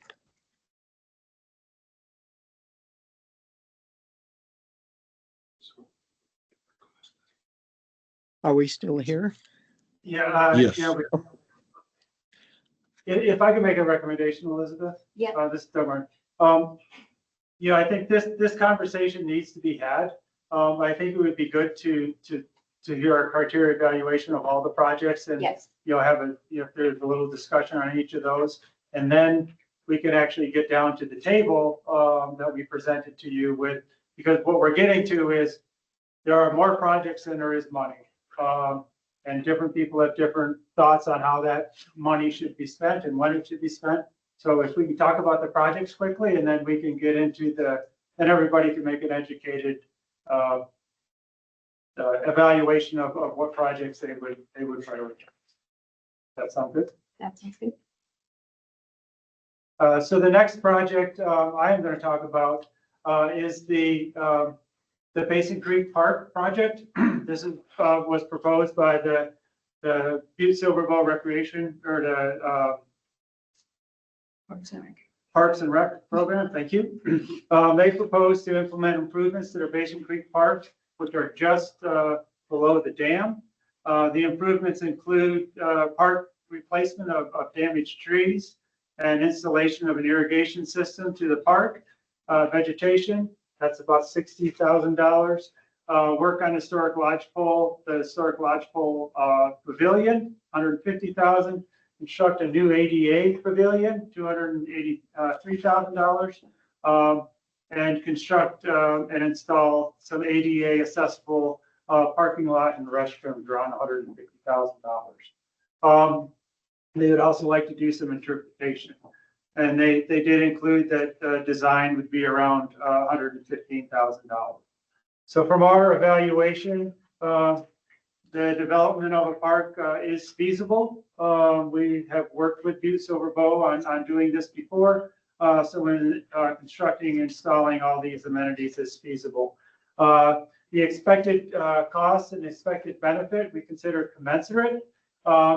Installing the parking lot and doing the tree replacements and doing the constructing a pavilion or rehabbing the old pavilion are all have a cost benefit. However, we do see one issue with the cost benefit analysis on the pavilions is that doing both working on the historic, the old lodgepole pavilion, plus building a new one. You now have two pavilions. The cost benefit goes down for those two pavilions. I would also note that and Sean, the way you presented the evaluation on the historic, working on the historic pavilion, the foundation is cracking and that type of thing that needs to be solidified. We haven't seen the entire proposal there, and that some of that is potentially eligible for NRD funds. But from an NRD perspective, in the use of the funds, we have to make sure that we're not restoring an historic structure, because that's not what the pavilion is. Not a natural resource, but we can help fund things that will help provide access to natural resources. So we do have to be a little careful with the historic preservation on that. But that's something that we can work through when we get to that point. Cost effectiveness, it is likely cost effective. Once again, these types of projects have been done. We do know that people are interested in getting out to the Basin Creek area and recreating. The results of response action, there's no impact. The time to recovery, recreation is typically a replacement action, so this doesn't really affect the recovery of the natural resources. Policies, laws, and rules are consistent. Butte Silver Bow would have to comply with those. Environmental and human health impacts, minor impacts or no impacts. Tribal consultation is not necessary. Normal government function, this would augment normal government function because there is a Parks Department that does maintain and work on parks in this area, but we also know that this is above and beyond what your normally contractor normally is your normal function. Located, it is attached to or within the BAO because it is associated with the Butte area or the Basin Creek Reservoir, which we have provided funding to in the past. Matching funds, Butte Silver Bow does provide or does propose to provide a little over $380,000 in matching funds toward this project. It would provide improved public access to the Basin Creek area, and we would assume that the Butte Silver Bows would operate it once it was completed. That's our evaluation on the Basin Creek project. Any questions, comments on that? Mary Jo, do you still have your hand raised? No, I didn't. I didn't take it down. Sorry. Thank you. Go ahead, Emmett. Emmett Bearden, BNRC. So for Sean, do you have a schedule, like when that fuel, like the cutting of all the dead trees and stuff, when that's going to be done, and would it coincide with the opening or the work? You know, would it, if this were funded, would the reservoir be open when that's open? You have a schedule this. Sean Frederickson. I don't have the exact, and maybe Zane has been a part of those conversations with, I don't know, the fuel reduction is ongoing right now. Does that have a schedule?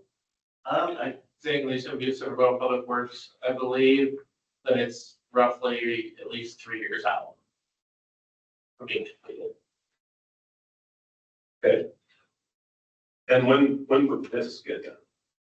I mean, we would start on it the process of evening, I would think that it would be done within 3 years. Yeah. Or that would be the hope, yeah, to get it done as soon as possible. Yeah, I mean, if this were done and the reservoir was open, that would be the best case scenario. Yeah. Thank you. Any questions online? Okay. And one part of clarity, I did forget that last line on the bottom, the budget, this is within the recreation category. So if this were on its own from a recreation, from that, our amendment, we would not need to amend it. There's there's $1.3 million in the rec.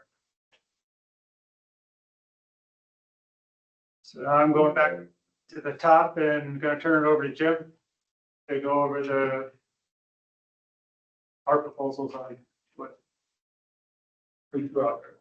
All right, so Jim Ford, NRD.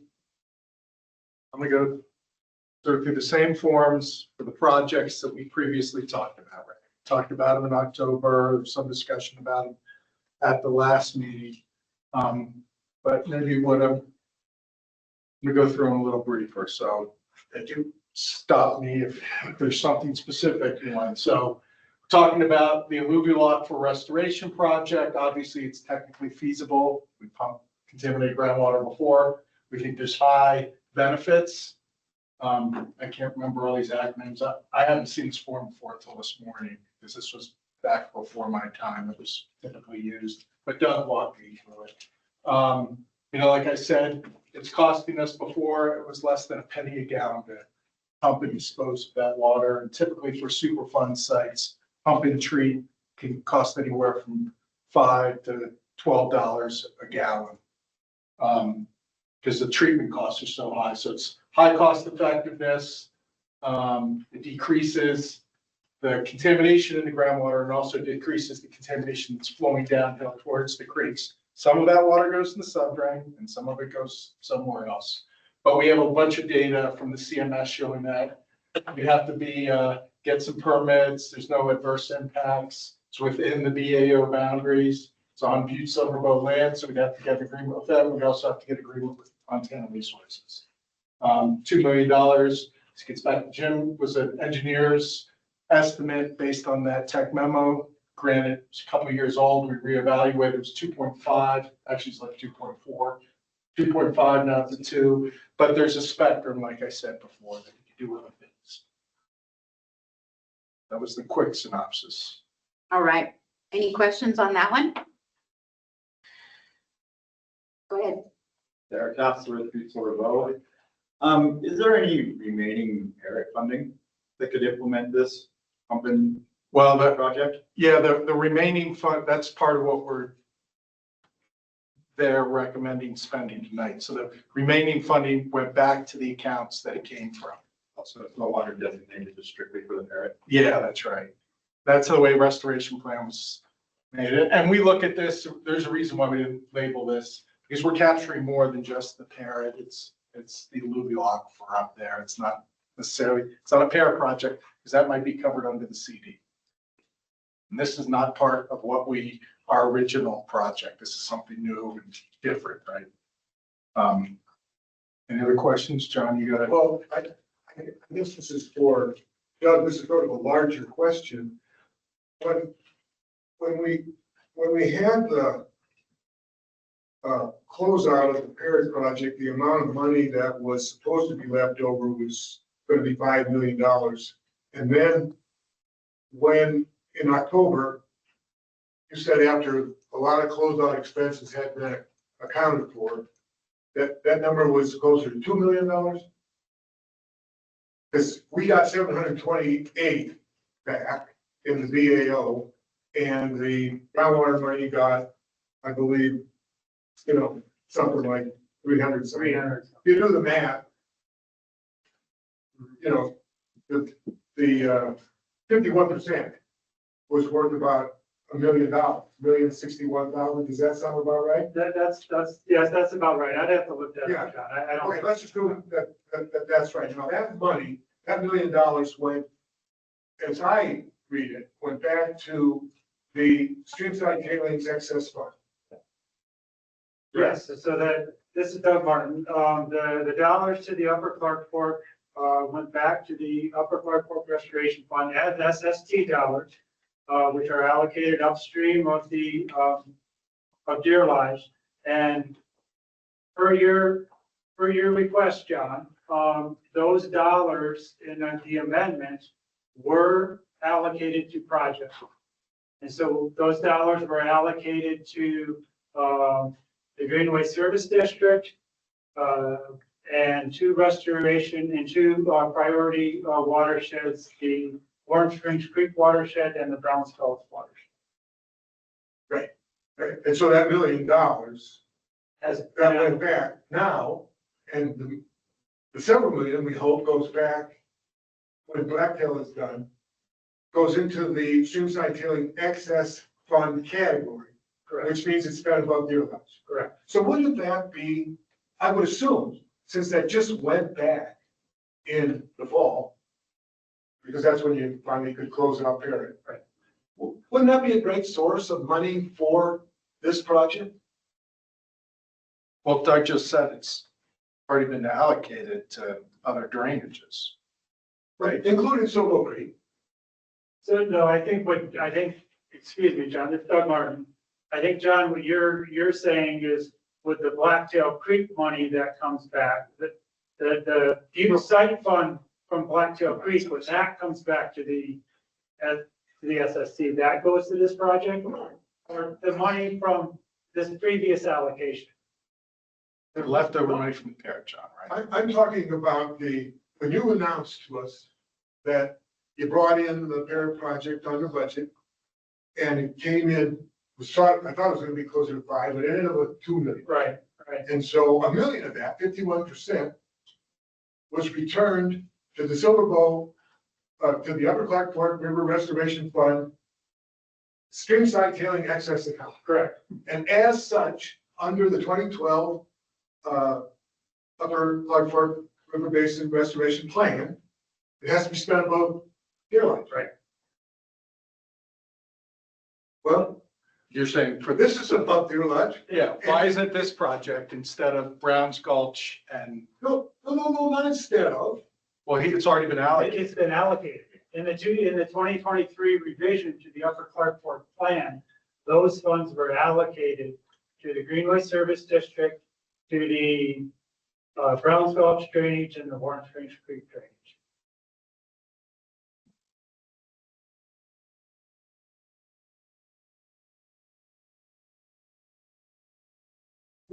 Okay, all right, so We didn't know how much was gonna be returned, and you already allocated it? Yes, we did. That was actually, as I said, John, that was on a request from you during the trustee restoration council that we allocate the funds during the revision. And so we did allocate the funds they were allocated based on a percentage.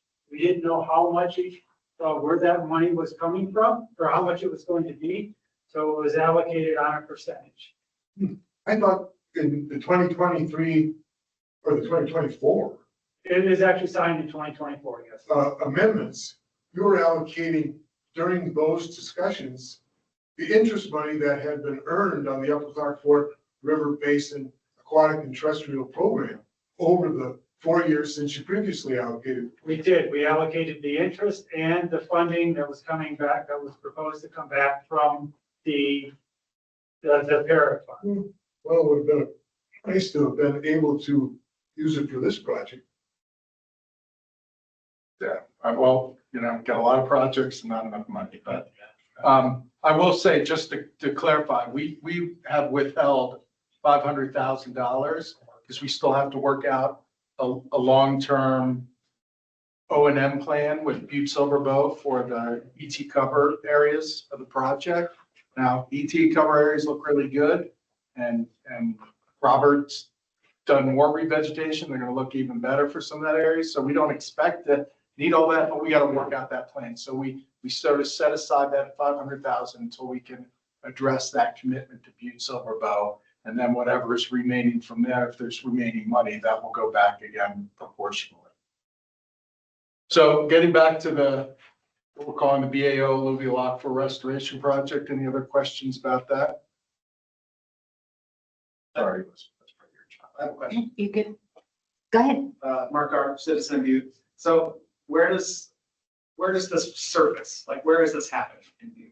Is it downstream of the parrot? No, well, it's it's not just the parrot area, but it's the parrot area proper, so that whole area. So it's sort of down, the groundwater gradients there downwards, then that groundwater flows downhill. Some of it goes to the subdrain underneath Silverboat Creek above the confluence, and then some of it goes towards the creek, and that's our real concern. Now, this water, because it's very low pH, it's less than 4 pH, and it has concentrations in some respects that are like 10 times higher than the Berkeley pit. So it's acidic and it's super high concentration water. So if we grab it up here, we don't have to worry about where it's going when it's loose and going downhill. Now we expect over time, this isn't like a permanent project. We expect over time, because we've removed all the source material, the concentrations will go down. And it'll get to the point where it doesn't make sense running the system. We can't really predict when that is. Could be 5 years down the road, it could be 10 years down the road, but there'll be a point where it's just not worth running it because concentrations are lower.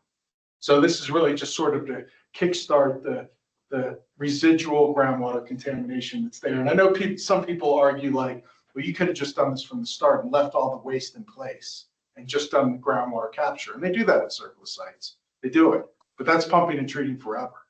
And the only reason why this makes good economic sense is because we don't have to pay for treatment. If we were paying $5 or $10 a gallon as opposed to a penny a gallon, this would be really expensive. And if MR is not operating, we have nowhere to dispose of that water and you'd have to treat it. So right now, it just looks like it's an easy, low-hanging fruit, cost-effective thing, but I'm not trying to sell it. I'm just trying to explain it. But you still have to physically put the drains into the ground. Well, yeah, I got a figure, but we have an existing system. We ran it for a couple of years while we were doing the parrot. And it's horizontal, just PVC, right? It's bedded and stuff. It's sort of like the subdrain.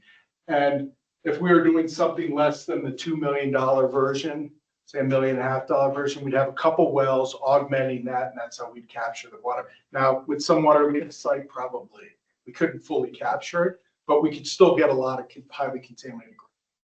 Yeah, we'd have to, because the infrastructure we had there for the project all got taken out. We'd have to put in a pump house and then a pipeline up to the waste pond up in MR's property. Thank you. Sure. Any other questions on that project?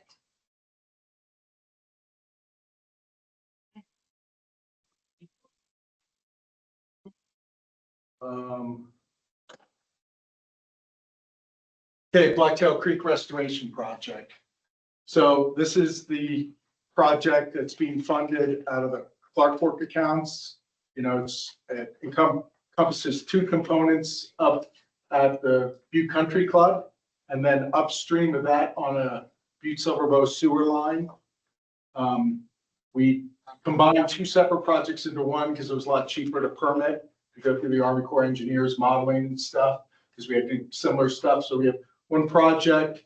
We've gotten approval from the aquatics account up to $800,000. We're still about $100,000 short. And the proposal here is to see if there was any appetite for funding that through the BAO account. So it's feasible. We've completed other diversion projects. If you take away the land use as a golf course, it's very similar to lots of ranches that we work on, fish screens and diversions, benefits native fish. We do know that cutthroat go through there. We did some telemetry, or FWP did telemetry through there. The methods and costs are similar to other projects we've done in the Upper Clark Fork River Basin. We've got all the permits.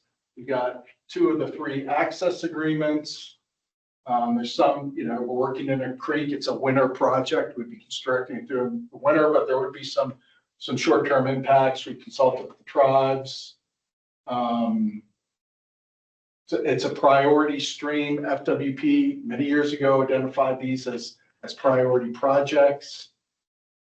We did get some matching funds this fall, which was a request of the AC group. So we got $32,000 of matching funds. Part of it's on private land, the country club, part of it's on public land, the sewer line. That's about it. Might be a good time right now to kind of talk about the outcome of the AC council on this, just so we understand the funding. Yeah, I mean, there's probably a lot to unpack there, but I guess the simple short version is they approved the use of $230,000 of contingency money. And we need 330,000, but what NRD has decided is that we're going to go out to bid on the project, because this is all based on an engineer's estimate, right? Which I think it's a pretty good engineer's estimate, but they're somewhat conservative. We don't want to underestimate project costs. So we're going to go out to bid and see how the bids come in. Now, if it comes in at, $1.2 million, then we probably got a real problem. If it comes in at or something less, then we think that it's financially viable project. And Madam Chair, John says so. I believe that estimate also included some post-project engineering and monitoring. It was in the engineering estimate. That wasn't just the construction number, but there was some post-construction. Yeah, so there's a couple things of that. So it also includes construction management, as you know, we need a construction management component. And then there's a permitting component to wrap up with the Army Corps of Engineers. You have to remodel the floodplain for the new conditions and show that there's been a no net rise. So you run your models before, you run your models on what you expect, and then you run your models on this is what we built, and this is it. So yeah, that includes costs for that. So that this 800, well, the total, our estimate is $900,000, includes all that. Mary Jo, do you have your hand raised? No, I can't get it down. Sorry.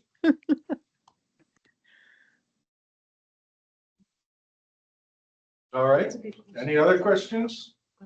Go on. Oh, I do have another question. If that contingency fund was sitting at like what 1.2, something like that? 1.3. 1.3.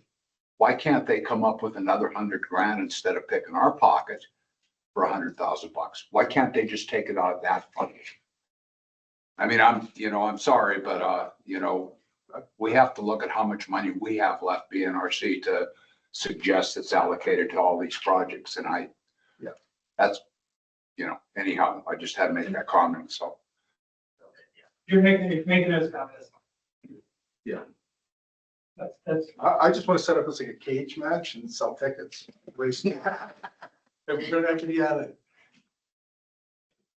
Well, I think that the people with 60 million left in their pot win. The prize. Well, to be fair to these guys, they recommend to that advisory board the full 330,000. Yeah. So it's their action.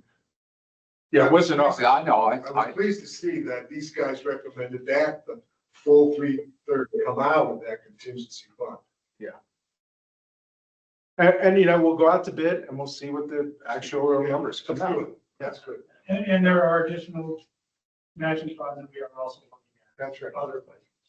Yeah, we're going to continue to try to, that's sort of something I think for a lot of these projects we're going to start doing now. It's just, we're going to looking for matching funds. Of course, a lot of that stuff evaporating, but we're going to stay low. So this is the corral, the pellet smelter, and I don't know much about it. People haven't talked to me about it, but it's really just to construct a memorial to the ferret smelter and the corral city shops there. I forget, it was about, what was this, $20,000. So it's really about educating the public and stuff of what was originally there. It's, of course, it's beautiful. It's, keep the tribes informed. It's within BAO. It's, again, a concept to acknowledge past land use So there's not a whole lot to be said there. Sure. Excuse me, what category would that be in our little spreadsheet here? This is Doug Martin. And this was a project that Pat was pushing before he left, but I had that same question. Jim and I talked about it. Maybe I think it goes to the Small projects. no, the small, no, Projects. to the Upper Silver Creek corridor in that remedy. It's a story of that, of the cleanup of the parrots and the work that's been done there. So that's where, you know, my first take on that would go. John, you had a question about the small projects. Previously, the council had talked about the $200,000 in there. One was for the BMX park, and that's kind of been off the books for a while. And the other one was the Molten Reservoir, which Butte Silver Bow has indicated that they're not interested in doing. So we thought the small project would just, you know, go away. So my thought it would come out under the Upper Silver Bow Creek, that $20,000 Upper Silver Bow Creek. Then we require an amendment? That would not require an amendment. Well, there's no money in that category. There's $250,000 in that category. Oh, okay. I gotta get the updated chart. Quick question, quick question for you on that. So so the money that's left in the small projects, if we move that into other categories, does that take a plan amendment to do that? As long as it's not 10%. My thought at this point in time, Elizabeth, no, it probably wouldn't, because it would be, not a significant amount, or greater than 10%. So depending on how it was moved, if 100,000 went to, hypothetically, 100,000 went to Reveg to give Montana Tech another year, or another 100,000 went to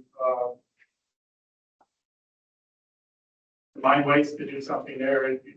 Yeah. Okay. But it is less than that 10%. Thank you. Any other questions on this project?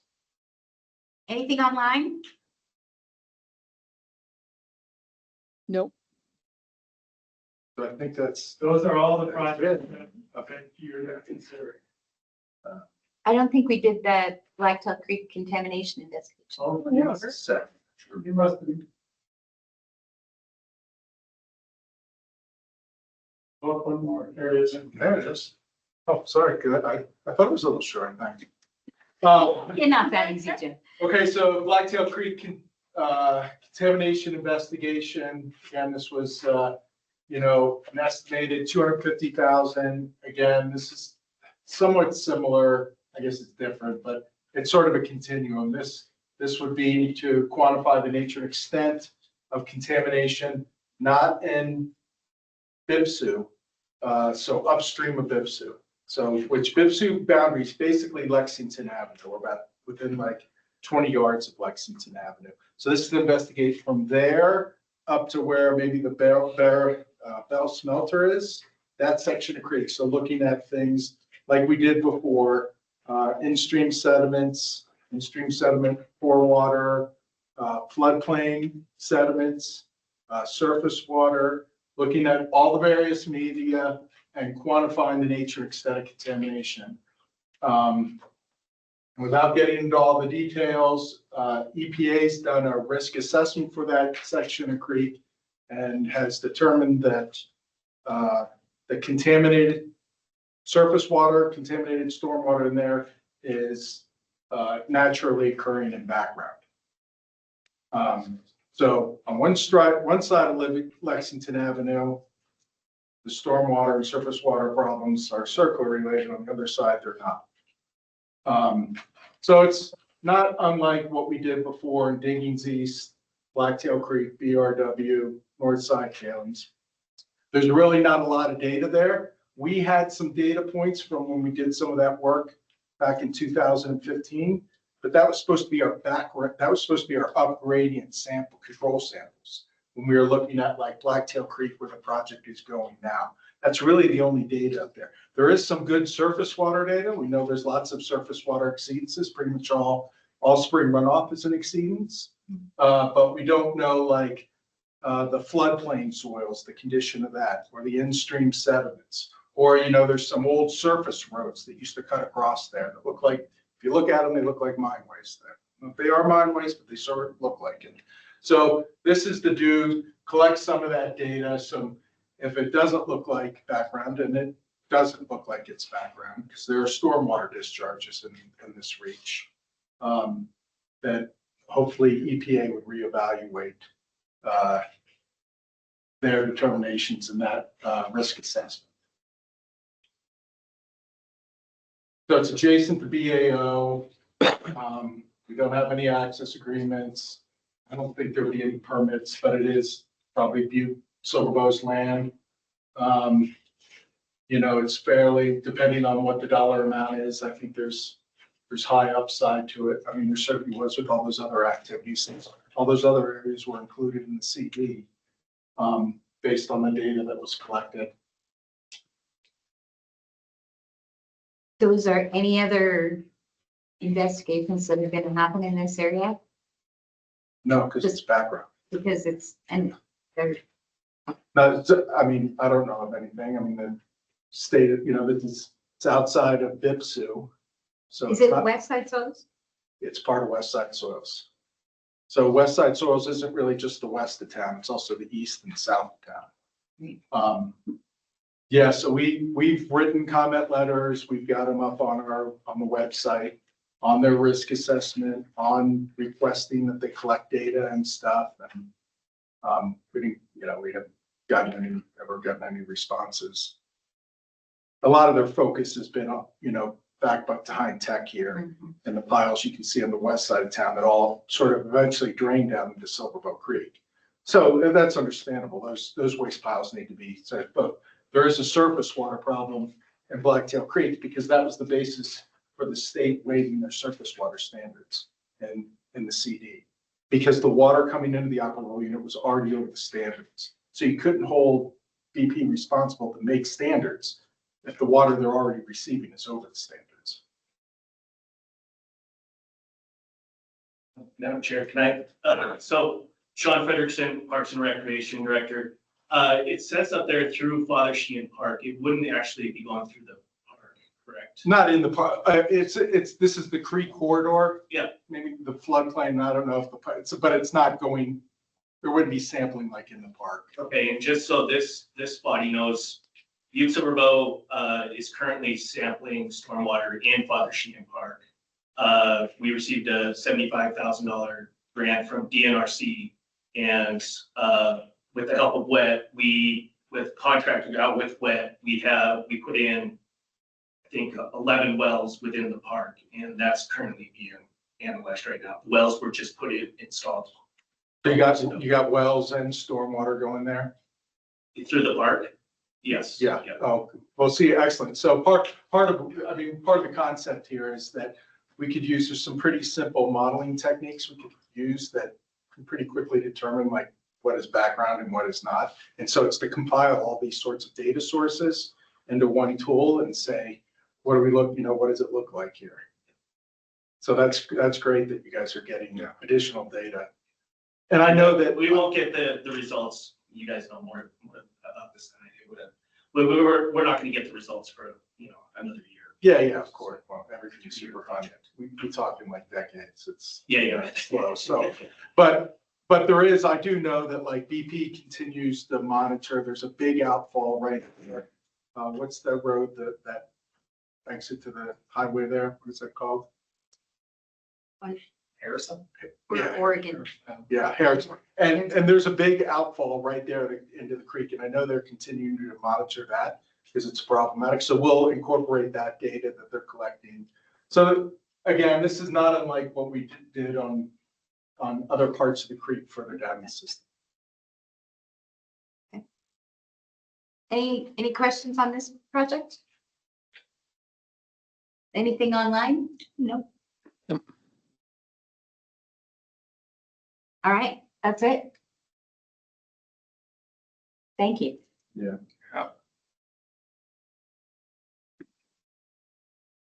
All right.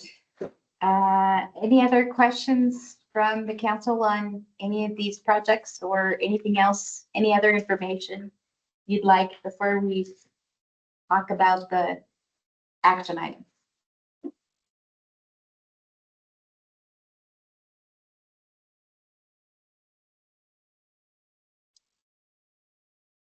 Huh?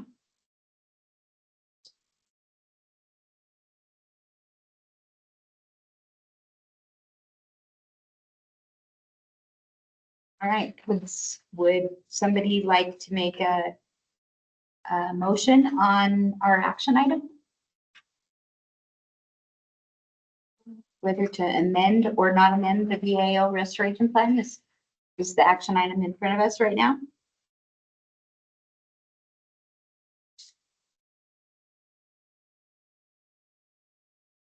Well, Madam Chair, can we go through this chart in our packet?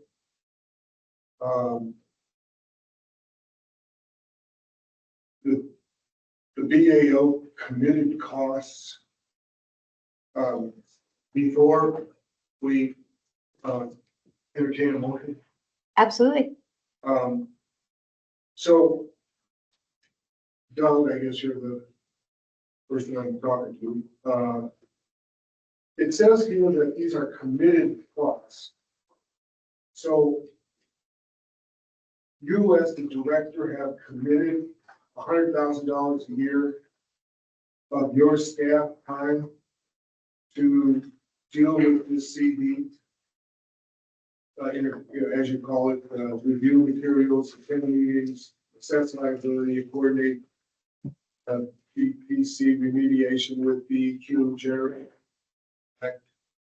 that scope of work. Yes, that's an estimated cost of what it would cost for us to go on work associated with. And that's committed at $100,000 per year. And, but really, we're really talking about this when you're, I'm struggling with this motion because I didn't see any, perhaps I missed it. But in the fall, you gave us an accounting of the administrative expenses for the first quarter of the current fiscal year. And it was 39,000 some. And I don't believe I have seen, perhaps I'm wrong, but we're 2 quarters past that now. We did the second quarter and then the third quarter. And you know, because you run the program, if the charges under D of your chart commensurate with this amount,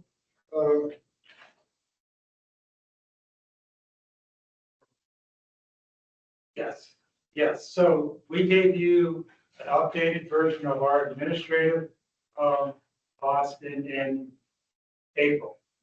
In April? Yes, that was the latest updated. Miranda came to the meeting and provided you with a whole. Right. Okay. You know off the top of your head what that said? Yeah, she gave the summary. I have to look up the exact numbers, but the administrative fees, basically, some of your questions were, what are our administrative fees? So we're paying, the BAO is paying 12% of the administrative fees of the total administrative costs of the program. And you guys asked what those were, and we gave you the breakdown of those and how that was calculated. Over the course of the year, I know that back in the fall when we met, our administrative, the costs were quite low. And there was that question of, is that what it's going to be throughout the year? We didn't know. They have gone up. Those costs were quite low because we got a big reimbursement from a vehicle that we didn't have to pay for and we had to accrue those costs. So These costs here, this $670,000 is an estimate of what it would cost us to close out. If we were to, if we were to close that out, close out the BAO fund, that's our estimate of what it would cost. It's approximately 12%. What you have to recognize, that is a conservative number. We work off of our settlement funds. We do not have money from the legislature or anything else, so we have to stay above zero with that number. So we are estimating that as a conservative amount with the recognition of, as it says, that but we would only be charging for actual administrative fees. But from a planning, budgeting standpoint, we are estimating 12%. And so is the $670,880 an amount that in the other three, you've got, assume 3 years, contracted unspent. In this one, it's empty. Is that 670 get billed to the BAO account overnight, or are you projecting that by the time the BAO account is exhausted, that will be the total that will be billed to a cumulative total of billed administrative expenses to the BAO category over this period? Yeah.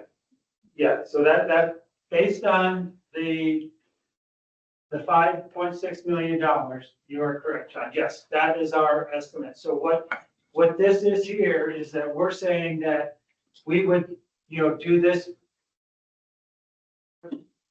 work up here for 3 years. The Butte Silver Bowl contracts and the Montana Tech contract would be honored for their amount.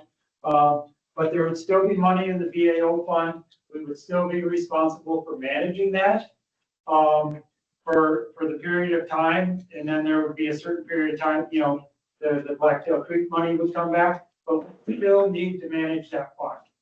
Our management, that 12% is conservative. But if we're not doing work, our total administrative fees will be less.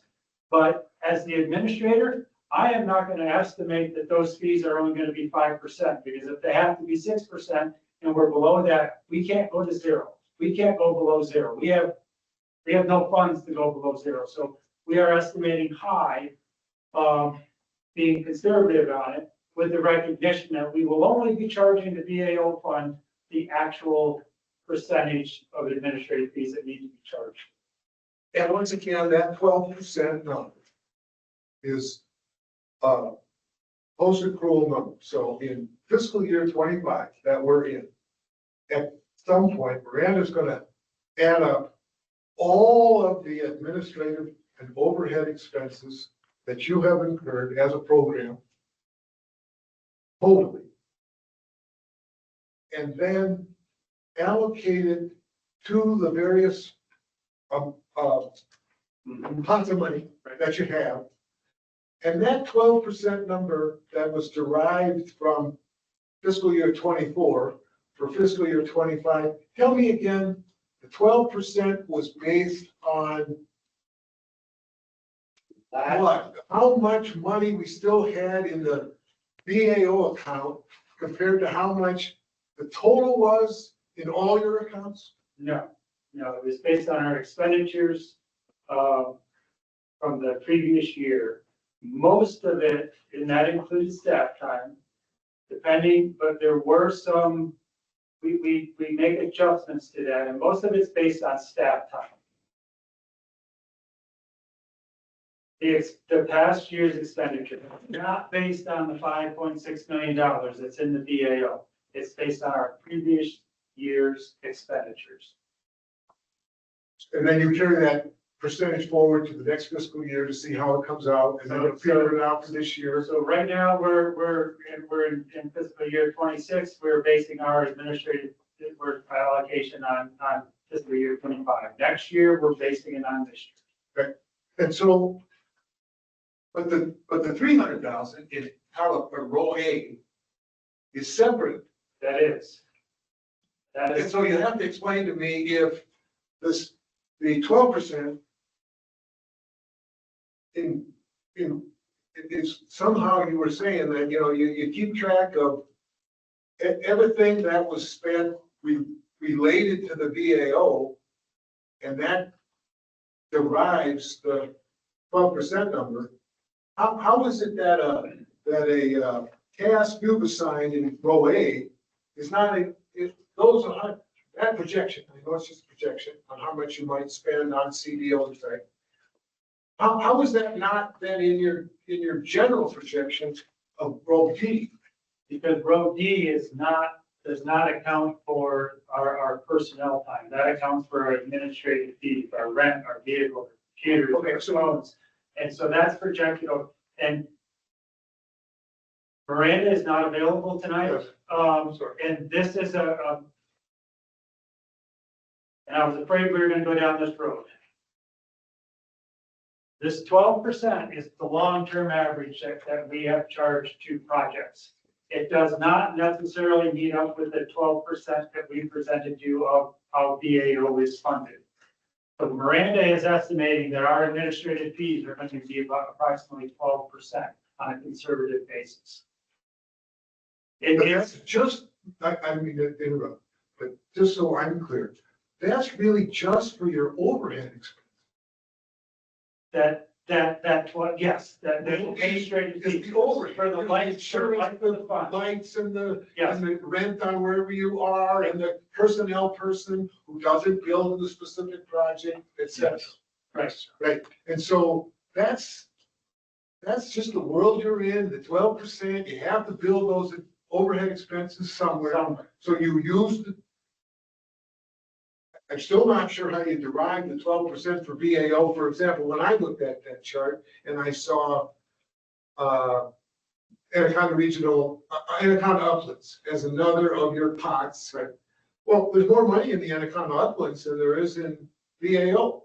So why wouldn't they get a higher share of the overhead expenses based on where you gotta put these? Because it's based on the expenditure.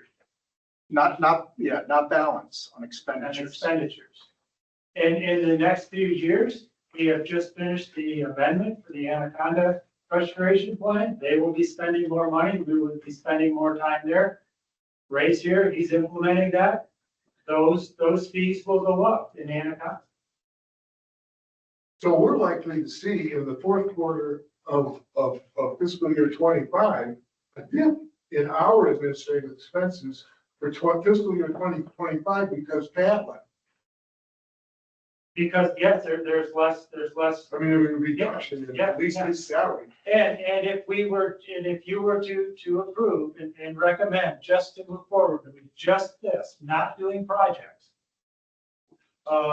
Monitoring the Reveg projects takes very little of our time. Our overhead would go down also. Less than 12%. Yes, So, yes. so the 12% though is assuming that we're just doing that top part. Or not.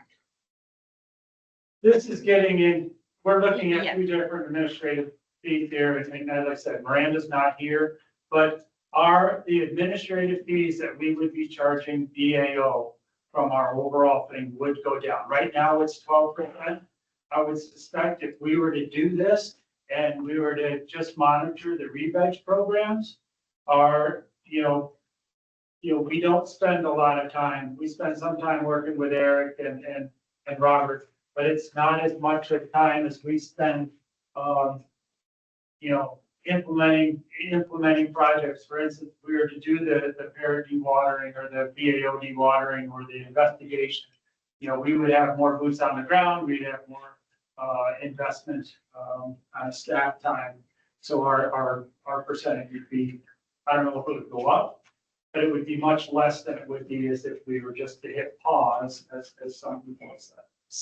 So I have your data that you gave us in April. Right. And so for fiscal year 23, it was 11%. For 24, it was 12%. For 25, it was 12.5%. And we really haven't been spending much money of late because parents, that's done. And so it's really just the Reveg that we've been doing lately. Reveg and these meetings, it's a little amount of time and effort. Okay. You know, But I guess my point was, is so, you know, it's been 11 to 12%. And we probably could expect it if we did this top part to just be 11 or 12% going forward. Yeah, and you know, we did have quite a bit of time, you know, working in the CD area. Jim and Pat and Catherine spent quite a bit of time, for instance. But isn't it that in the CD number? It is, but you know, some of that work, you know, that's slowed down now too. The other adjustment we have made, and I think we told you this at the last meeting, is we've made the adjustment in how we are charging to the Blacktail Creek project. That is on me. That was something that, you know, in our conversations, I didn't grasp, I didn't see. But as John's talked about, the Blacktail Creek funding, when it comes back to, when it gets reimbursed, it goes back by those percentages. Previously, we were working on the Blacktail Creek project, charging this account, the BAO account. That was not correct. We have changed that, and now we are charging the Upper Clarkport account for that. So going forward, that will be a reduction in cost. And Jim just got done reviewing the 30% design on Blacktail Creek, and I suspect, you know, we'll do additional work on that as they get towards the 60%, but that will not be charged to BAO. So that will reduce this number here. Yeah, so to add to that, to help out, yeah, just review the 30% design. We'll have a comment letter. We'll see what they can incorporate in. But that $100,000 a year estimate, I mean, there was a considerable component of that was the Blacktail Creek project. I mean, just to throw a number out, it was probably 25%, maybe 30% of that time. And now that that's not being billed, that's going to reduce that $100,000 estimate, which I think is a good number, but it was a conservative number. And that I think, you know, depending on what's going on, it's really now it's just basically Catherine and I and a little bit of Doug's time. And we don't get invited to meetings. There's actually not a lot going on with the remediation. So there's little effort there. But our time for those activities are captured in that $300,000. The administrative is purely administrative. And you're not asking for any money to put on that 300,000. That's committed cost per this check. That's what we're saying are committed costs. And we would just appeal that, you know, it may in fact be that much in the calendar year 25 going into the fiscal year 26. But you know, at some point we're going to be in the ground and we're going to be implementing those projects, and you're, as defined here, you know, your time should go down somewhat. Yeah, once there is a final design and Arco's building something, we should not. Okay, so the real number now, and I'm also trying to get a feel for what our number is tonight. It started at 5.590, and you've got these four as committed costs, and the biggest one is these administrative costs, but they're going to be over time. They're going to be over time, and they will justify themselves. The way you do business in the NRD, like most other, you know, enterprise funds within the state government have to do business. Everybody gets billed a little bit, depending on where the money comes from. You know, like the Secretary of State, you know, some elections, some business licenses, you know, blah, blah, blah. That's how she balances that one. You know, I get it, but that's a 3-year deal. Thanks. Good night. At least 3 years. This 670 is unlikely to be spent over the next 3 years. That is correct. Highly unlikely. Could be 5, could be 7. That's It's just Miranda's using the 12%. That was Miranda's estimate for the lifetime of. Lifetime of the total. Whatever the lifetime is, maybe that 670 would be spread out over 10 years, 11 years, whatever.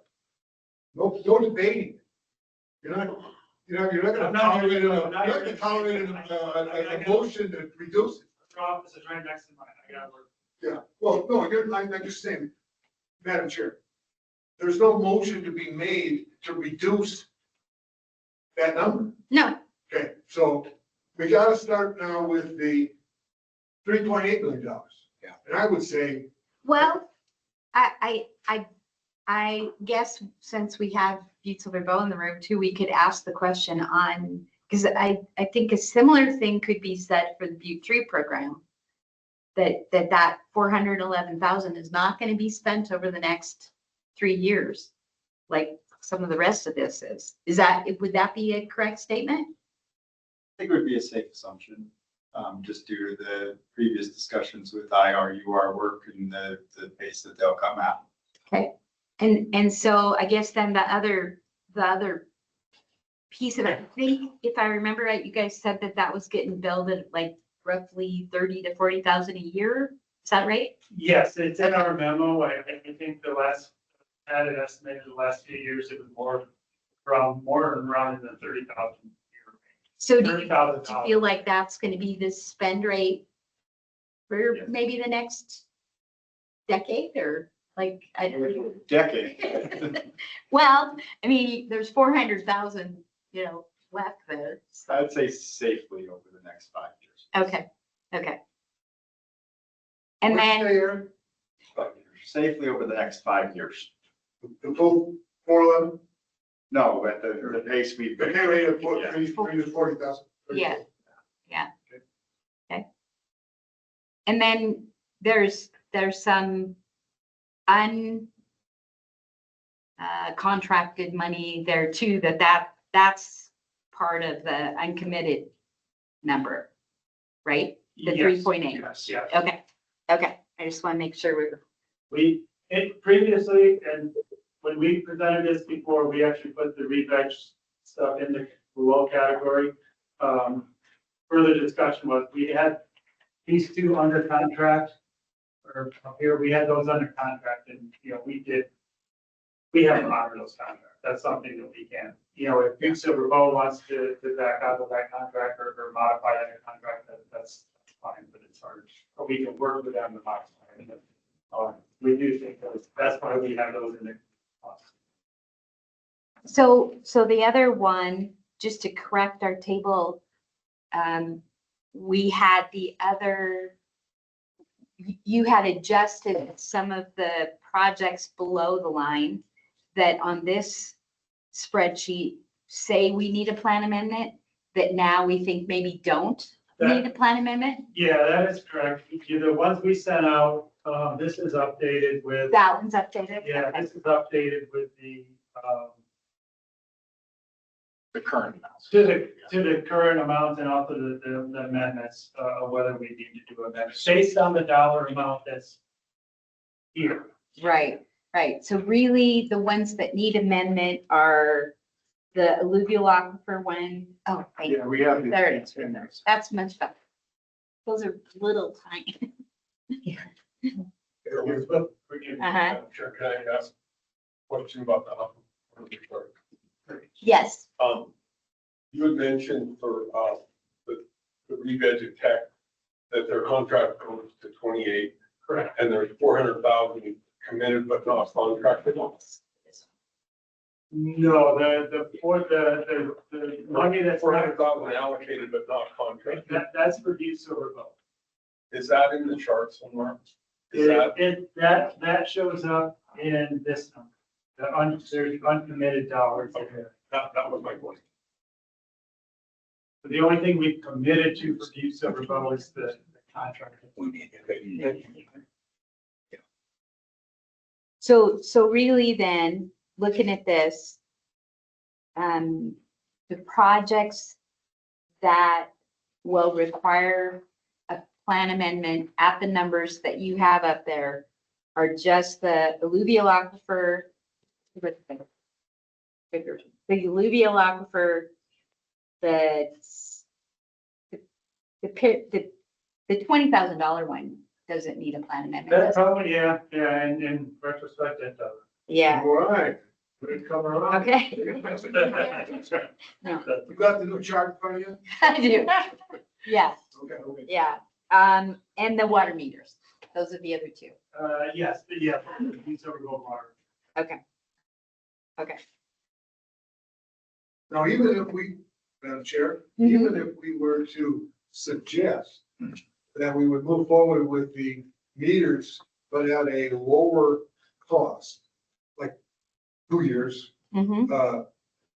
it would still require a plan amendment because there's no money in it and would require transfer from the other categories.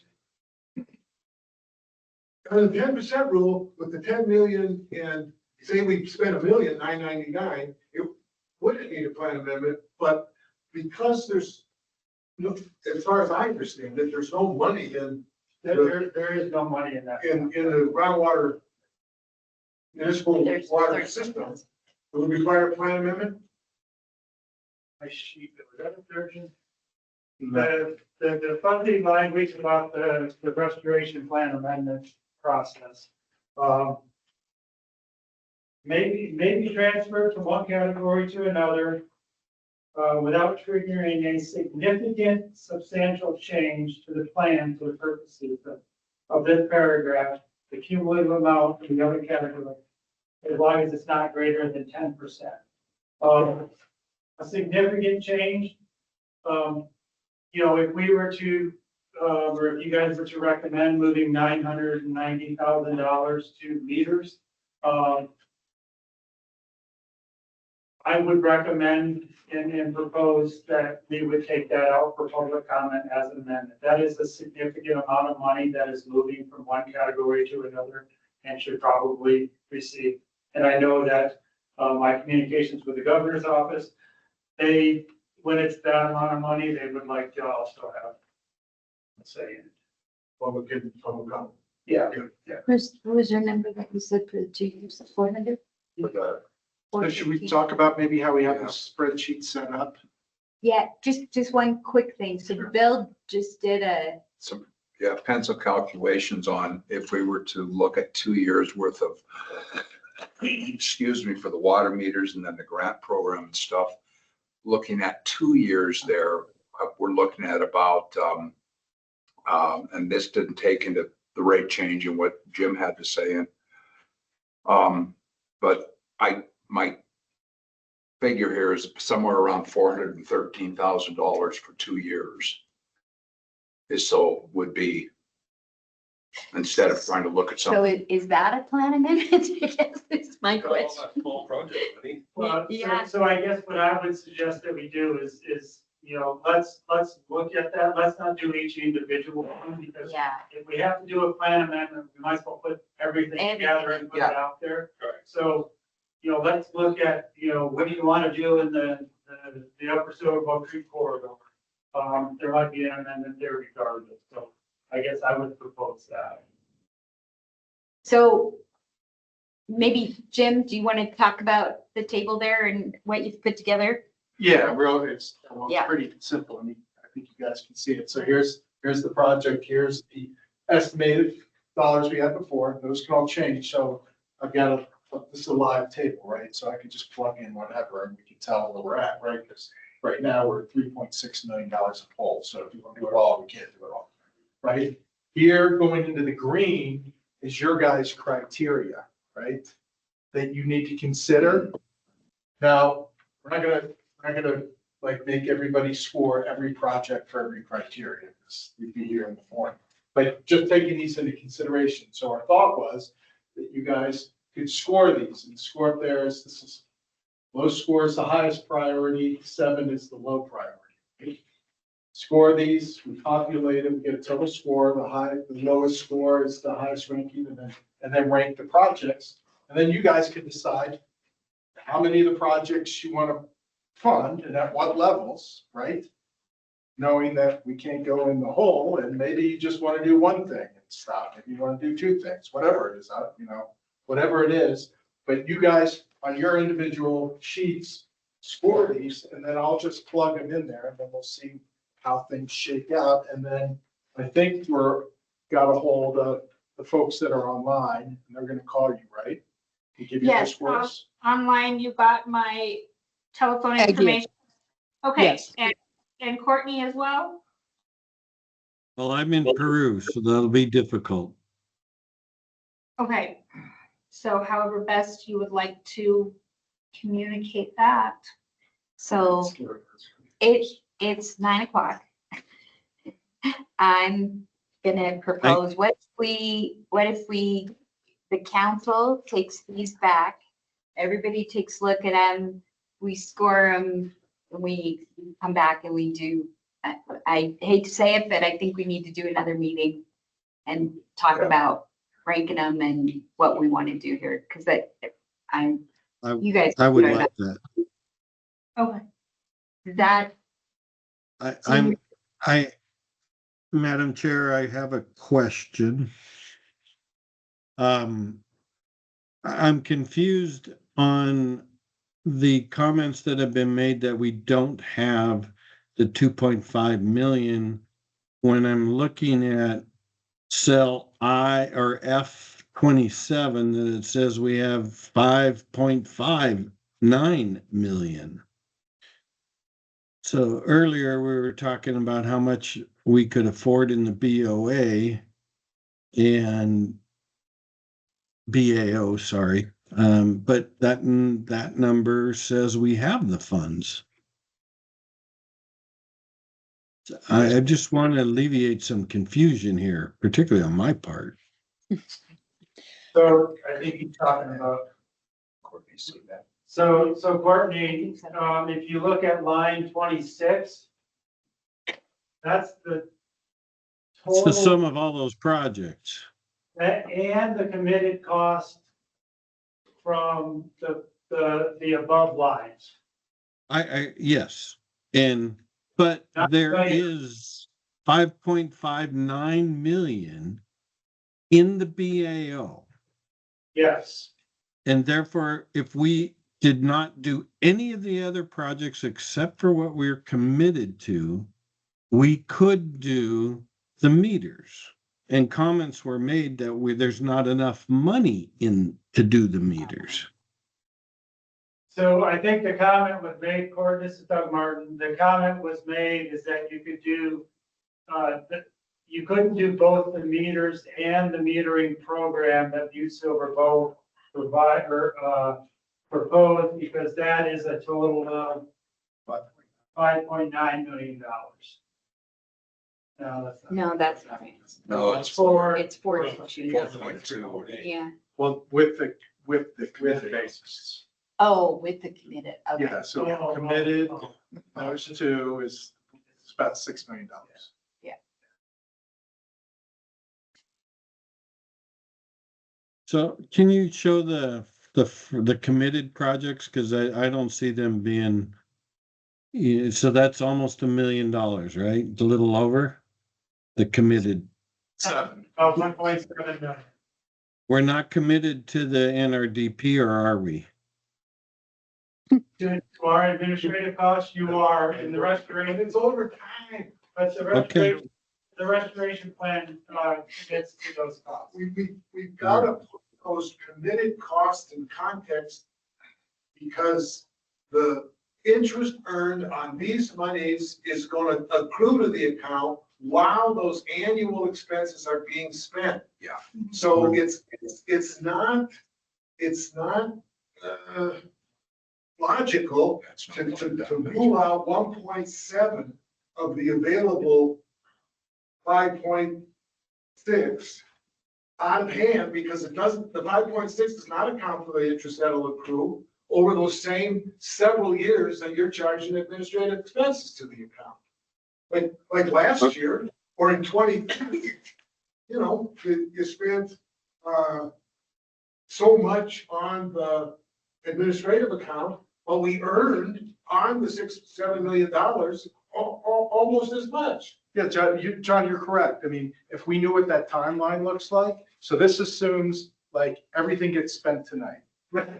And That's correct. It's not, right? But it could be. You guys could say like, we want to spend it all like Well, I could We allocate can't. it all tonight, but we can't. Well, spend it all yes. within It's not one even year. the water meters. Yeah, Because we already got Yeah. session from the, so it was all 418, that might be less than half. That's right. So there's all these moving variables. Right. And when we get that better understand, we can give a more accurate, we can say, we got these projects over this duration of time, and then we can scale this to that time scale. But right now, it could be all sorts of time scales, right? And so, but you're right, it's not 670,000 right now. Well, it's not 300, I remind you, that you're. Yes, that's over 3 years of CD coordination shifts, that might not take that 3 years. It might be, you might start to see some Yes. people agreeing to what we want to do rather than fight about it, and that might get streamlined. All that stuff is variable. It is, John, but from our standpoint, we have to account for it. I'm not And so, putting lines in the chart. so, you know, we have to account for it and at a later time, you know, for instance, when the Butte site fund, the Blacktail Creek project comes back, that money will come back into the BAO. Gotta do more work than anyway. And we will be able to do more work, and then we would be able to adjust those dollars and make that, and make those expenditures. I do notice that somebody's raised their hand. Catherine did have her hand raised. And then she left. Yes. Thank you, Catherine Houseath with NRDP. I just wanted to make sure that we have a official vote on whether or not to amend before you adjourn. Because there's no point in ranking projects unless Yeah. you're moving forward with it amending. So I just, Well, there is, because we have a whole bunch of projects that now that we don't need an amendment on, and we kind of need to know where those fall out before we do any of that. So I think what Catherine is getting at though too is, you know, I think the initial thing in the agenda, Elizabeth, we had talked about, that was to hit pause and just finish with the committed costs and wait for the site fund or the Blacktail Creek project to be completed and those funds to come back. We would just hit pause then. That was, and then if we were at that point in time, the thought was we could have adjourned the meeting. If that's where everybody was, let's just hit pause and wait. We weren't going to consider any of these projects. We could, make that recommendation. That wouldn't require a plan amendment. But we could just hit pause and then we would be able to leave the meeting. We would not consider it. But it's gotten a little more complicated now because we've got a bunch of projects that we could actually do without a plan amendment, I guess is my point. And so if those projects rank high, we may be able to do this and still not do a plan. So we don't know at this point whether we need a plan amendment or we don't until we rank those projects. We've kind of come full circle. One of the things that I see happening here is people are wrapping around the plan amendment thing. You know, the plan amendment is a step. We can get through that and implement projects. If you guys want to recommend projects that, you know, wouldn't necessarily require a plan amendment, we can do those too, but if that's all you want to do, I wouldn't be hung up on whether or not we have to do a plan amendment or not. Well, what did she just say? She said somehow we got to take a vote on whether we're going to do a plan amendment. Well, yes, because that's the way we had, the stuff in the agenda was written that way. But it was more of, Jim, can you go back up? Because, the first part of the meeting, it was my understanding, was that, do we want to just do this, just do these 4 lines, to our committed costs and wait for the BAO, the Blacktail Creek money to come back. We wouldn't do any projects. So I'm thinking, to me, that this is the way I'm visualizing this. This would be no projects, you're just doing this. Do we want to do projects? If you want to do projects, and we're saying, no, this is not what we want to do. We want to write projects and do projects, whether they require a plan amendment or not. Okay, but that's not that's not the action item we have on our agenda. Mhm. Because of the amendment issue. Madam Chair. Yeah, I have a question. Mark, our citizen review. So that if you do a plan amendment, does it pause the committed dollars? No. No, Okay, just making sure. yeah. That's the problem with doing a plan amendment. We're gonna spend the money anyway. On the this project done, or doing all that administrative expense. In my opinion. Or we could do some projects that we don't have to do a plan. Yeah, right. Well, we know, I think there's a hybrid coming up here. I We think can do a couple of projects that don't require a plan amendment and some version of the projects that require a plan amendment. And we put it all together and try to stay within budget for now, with an eye for the water projects towards the future, when extra money might come in. So we only fund them, according to Bill's numbers, 500,000 over the next 2 years. That gets them started on building that grant program properly. We don't have all the details on that. And getting the low hanging fruit on the meters that we can get right in the ground over the next couple of years. And then in 2 years, we'll look at it again, say yes or no. And that requires a plan amendment. We gotta send, bring that to the public and see what they think about that. But you combine that with, I think that me personally, I think we should go forward with the Blacktail, the Basin Creek project. I think we should commit some amount, now maybe not 100,000, but some amount to get those two Blacktail Creek projects done. So we get projects done, projects, progress. That's what we want. And that's all doable with the money we have available in the short term, with an eye towards the And money. don't forget, we gotta get that parrot water out of there too, John. And if we get these guys to sharpen their pencil, I'm $1 million there. Let's rank that and see how that comes out. And at $1 million, I thought $1 million we could take from the leftover parent money, but you already spent it. But you know, maybe $1 million then to get that project done. All right, so would we like to make an amendment to our amend or not amend action item and say, take a vote on whether we want to just spend committed costs or whether we want to consider projects too? I think that would be better. That's the better motion. Does somebody, probably wasn't well said, but people on board with what I'm talking about there? Yep. Okay. Well, I don't want to be on record that I'm in favor of these committed projects, crying out loud.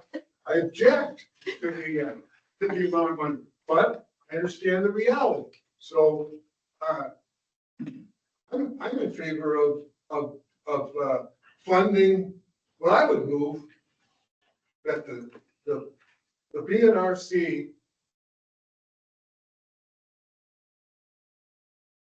recommend, I guess is what we do here, Mhm. that we move forward with projects that don't require an amendment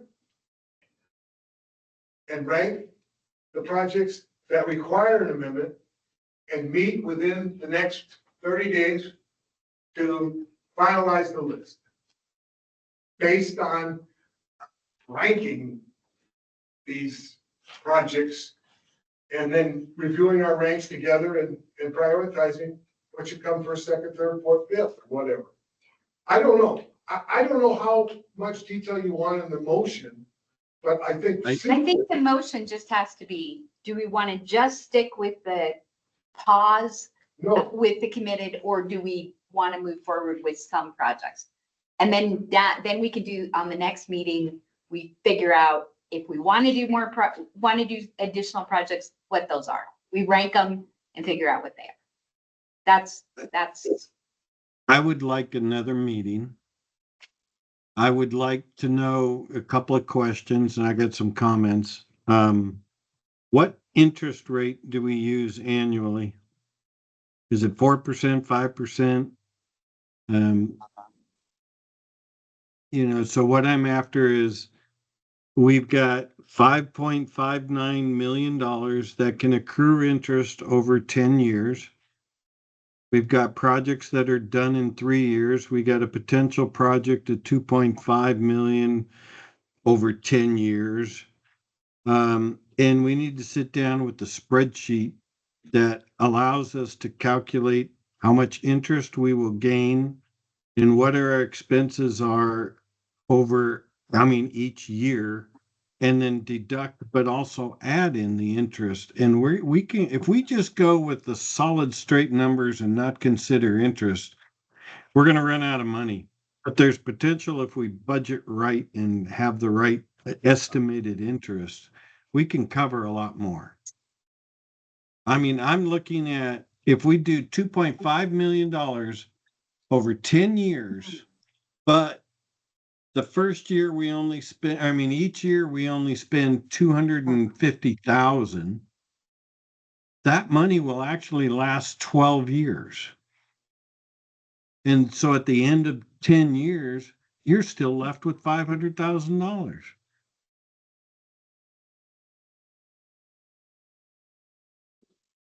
And so we need to sit down with a spreadsheet that will calculate and subtract and add properly, and then we can actually help, that can help us make decisions as well.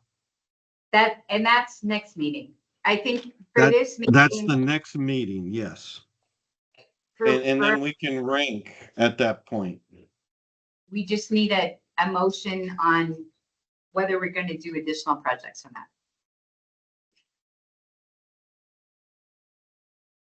I would motion that we can do additional projects, or at least consider additional projects. And we can make that decision in a month, sometime in June.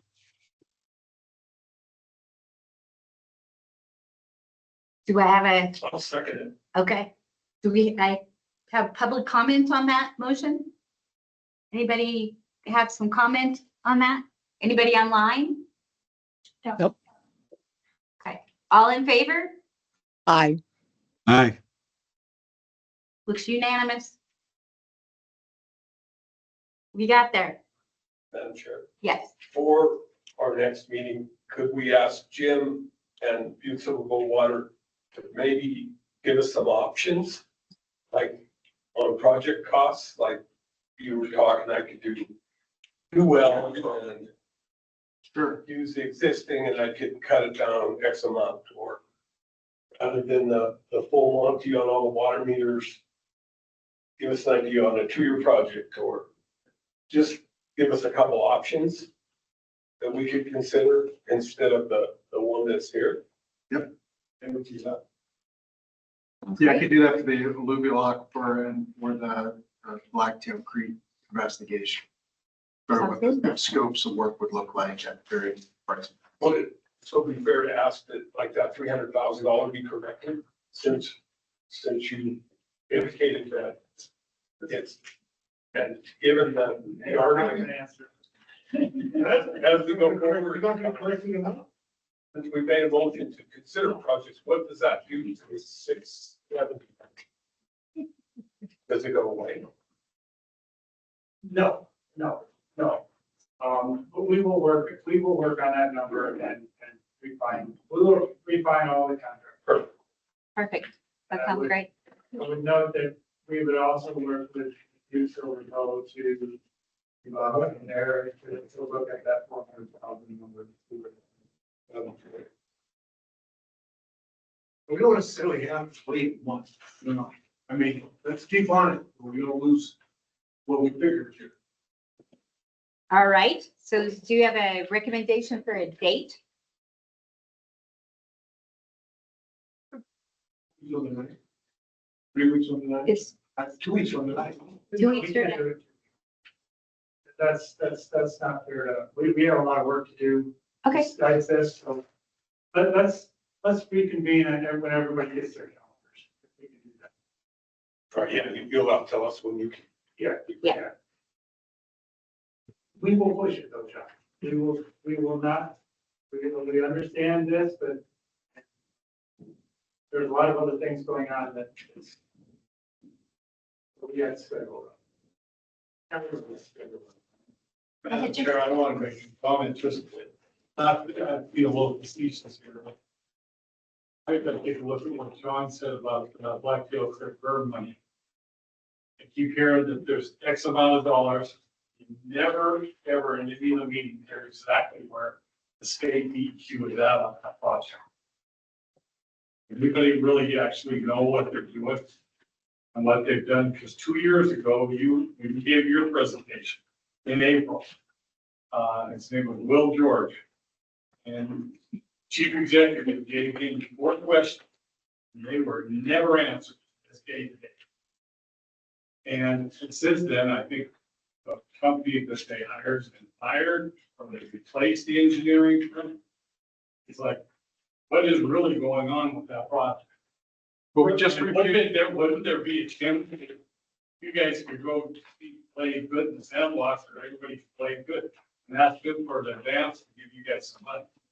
Well, we have, you guys asked us that, or the council asked us that, and that's not possible.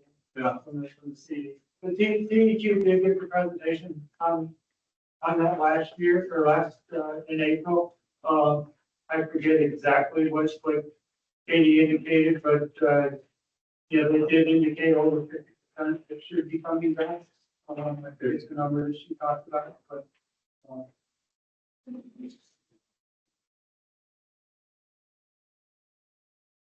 They did get their 30% design in, so. How's it look? What's their timeline?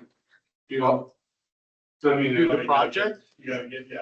Well, the problem is that all the other projects have to be built because they all drain into that project outside of the view reduction works. So if they're sort of contingent, so their plan is to get to maybe 60% design, 30 to 60, and then put down tools and wait for everything else to get done. Republic.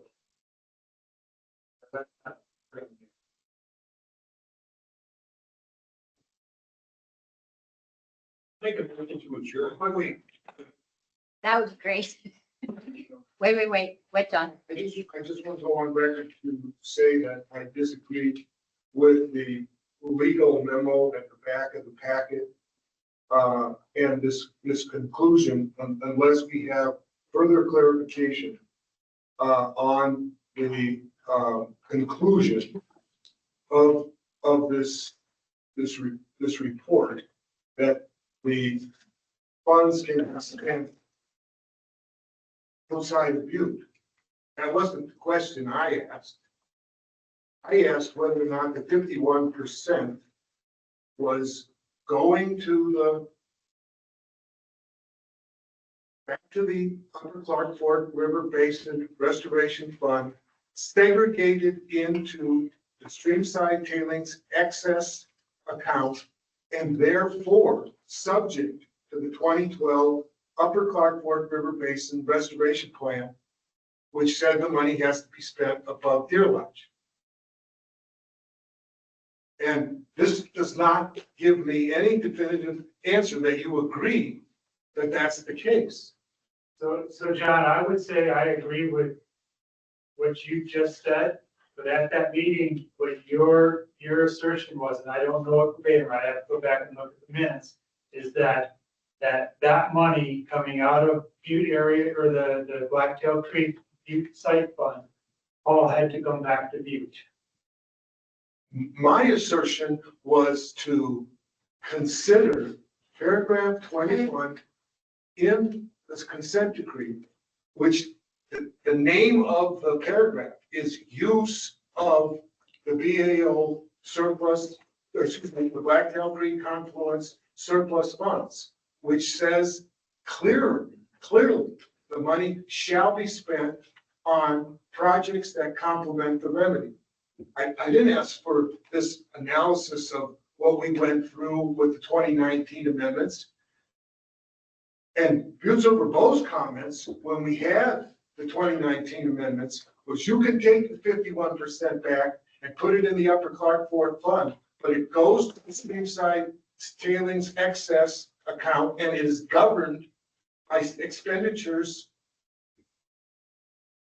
above Deer Lodge.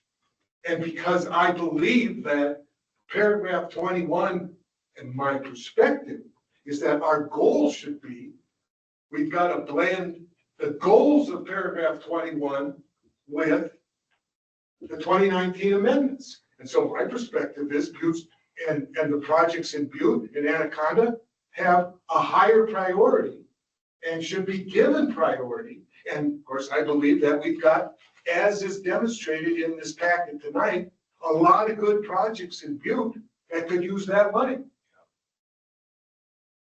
And do you agree or don't you agree that that's true? I don't disagree that, you know, there are a lot of good projects here. That funding is the responsibility of another council to make recommendations to the trustee of how that should be spent per the restoration.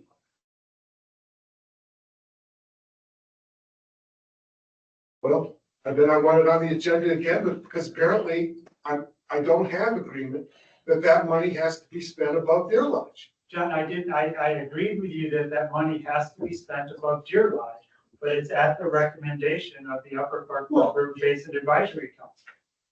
And so the diminishing of the significance of paragraph 21 is not acceptable to me. You can't diminish that term in that consent decree and defer that somehow when we stand in line, the intent and spirit of 21, which says shall be spent to complement the remedy, has no weight. And that's what I want to continue to debate. We don't have to solve it tonight, but I believe that strongly. And this memo from the attorney is half a loaf to me. She does not concede that point. We will look at that, and Catherine will talk about that. Madam Chair, may I make a request to make sure I understand the question, because I think it was unclear at the last meeting. So it would be helpful if I'm clear on what is actually being asked right now. Sure, Could you repeat it, please? Do you want to repeat, John? No, I don't want to repeat myself. Well, conclusion. And we'll pick it up again, and we'll take it up again until we get it square that paragraph 21 has to say how that 51% gets spent. I think that was his question, Captain, or statement. His question is does paragraph 21 govern the Upper Clark Fork River Basin Restoration Plan? Is that the question? No, it's not the question. Because the 51% that goes back is governed by the Upper Clark Fork River Basin Restoration Plan. Doug answered your question about it being spent above Deer Lodge. We agree with that. How it otherwise is allocated is up to the trustee, Governor Gianforte.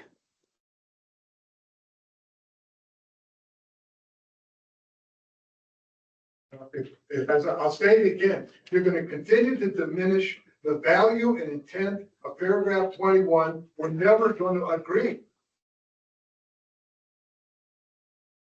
I'm not diminishing the role of paragraph 21. I want to make sure I understand, because the last time I was sent to do this request, it took several hours.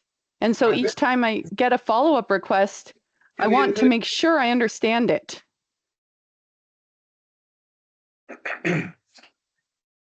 Paragraph 21 is explained clearly in that memo. I agree with what paragraph 21 says, that you say it has to be spent on state restoration. I explained what that means and the full context. It's very clear within the context of what our former trustee did with the Parrot Tailings Waste Removal Project.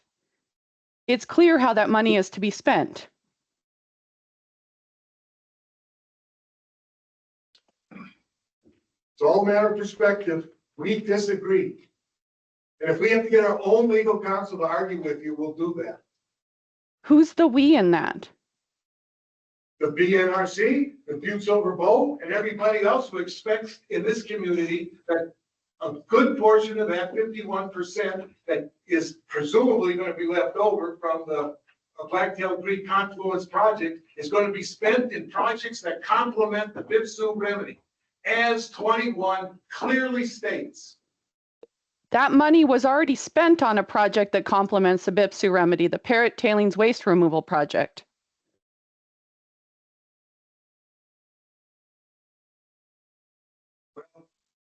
If you're saying the money that is going to come back after the Blacktail Creek confluence project is done, has already been spent, then we'll get our attorney. I'll get an attorney myself and argue with you, and on behalf of the citizens of this community. The Parrot Tailings Waste Removal Project Restoration Fund amendments that borrowed money from the Upper Clark Fork River Basin, the Butte Area 1, and the groundwater portion of the Upper Clark Fork River Basin, signed by Governor Bullock in 2019, were very clear about this. They were lending money to perform the Parrot Tailings Waste Removal Project to be repaid by paragraphs 20 and 21 after the Blacktail Creek work was performed. The whole reason that $20.5 million is being paid to DEQ for that project is to repay the Parrot Tailings Waste Removal Project funds. It wasn't about being repaid, it was just done. That's your opinion. It's not just my opinion. That's the fact of how that happened. And you're as aware as I am that getting into more detail about this is starting to tread into the confidentiality order. All I know is paragraph 21 says the surplus money, if there is a dime, goes to complement restoration projects to complement the remedy of you. That's what it says. Then you have your 2019 amendments where you started moving all the money around, and 51% is going back to the Upper Clark Fork River Basin Committee to pay back the money. As long as we're clear, that goes into the excess streamside tailings excess fund, then fine. If we have to stand in line and compete for those projects in front of the advisory committee and in front of the governor of this state, whoever it might be, whenever this happens, that's what we'll do. But I'm not going to concede that that money is already spent and we've got to give it back to the Upper Clark Fork Restoration Fund, and we can't even compete for it. We never said we couldn't compete for it, John. That's what she's saying. She's saying it's already spent. No. Madam Chair. Go ahead, John. Yes, Catherine. Sorry, Doug. I'm sorry, Mr. Sesso, if you thought that I said that. No, it hasn't been allocated because it isn't there yet. But it does go back to the Upper Clark Fork River Basin Fund. As you say, it is to repay the SST transfer fund. And I'm sorry if I'm misstating the names, but we agree with you on that. But what we can't agree is how those funds are then allocated out of that fund. That is subject to whoever the trustee is at the time, ultimately. We agree that it's got to be spent above Deer Lodge. Yes. Yes.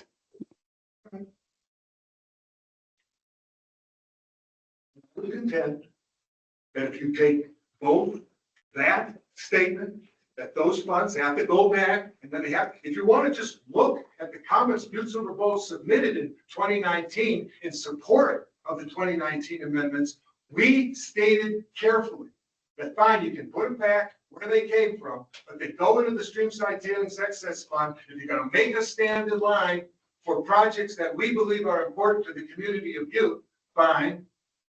But in the context, in my perspective,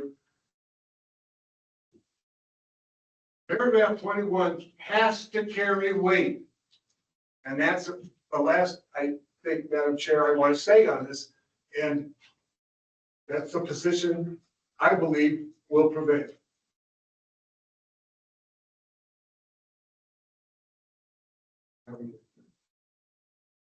Motion? Motion to adjourn. All in favor? Second. Please, I have one comment to make. It's quick. Go ahead, Courtney. On the budget for Montana Tech, I think it's 318,000. Is that, if you can move the spreadsheet up a little bit? It is 318, Courtney. Yep. Okay, now that's over 3 years, but I think we also need to freeze that account. I mean, not just freeze it so that the dollar figure doesn't change. Because a long time ago, maybe 2 years ago, we allowed them to, if they need to go over budget by 10%, we were going to let them do that. And if we're going to try to get budgets to meet, we cannot allow that to happen. And I hate doing that to my colleagues, but I think we need to do that. So in other words, they can't go $30,000 more. It's $318,000, period.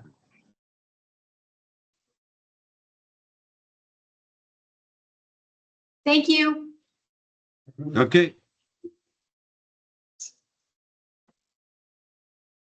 Bye, everybody. You're all leaving. Thank you all. Good night. Bye, sister. Goodbye. Take care. Night, guys. Thank you. Thanks. Good night.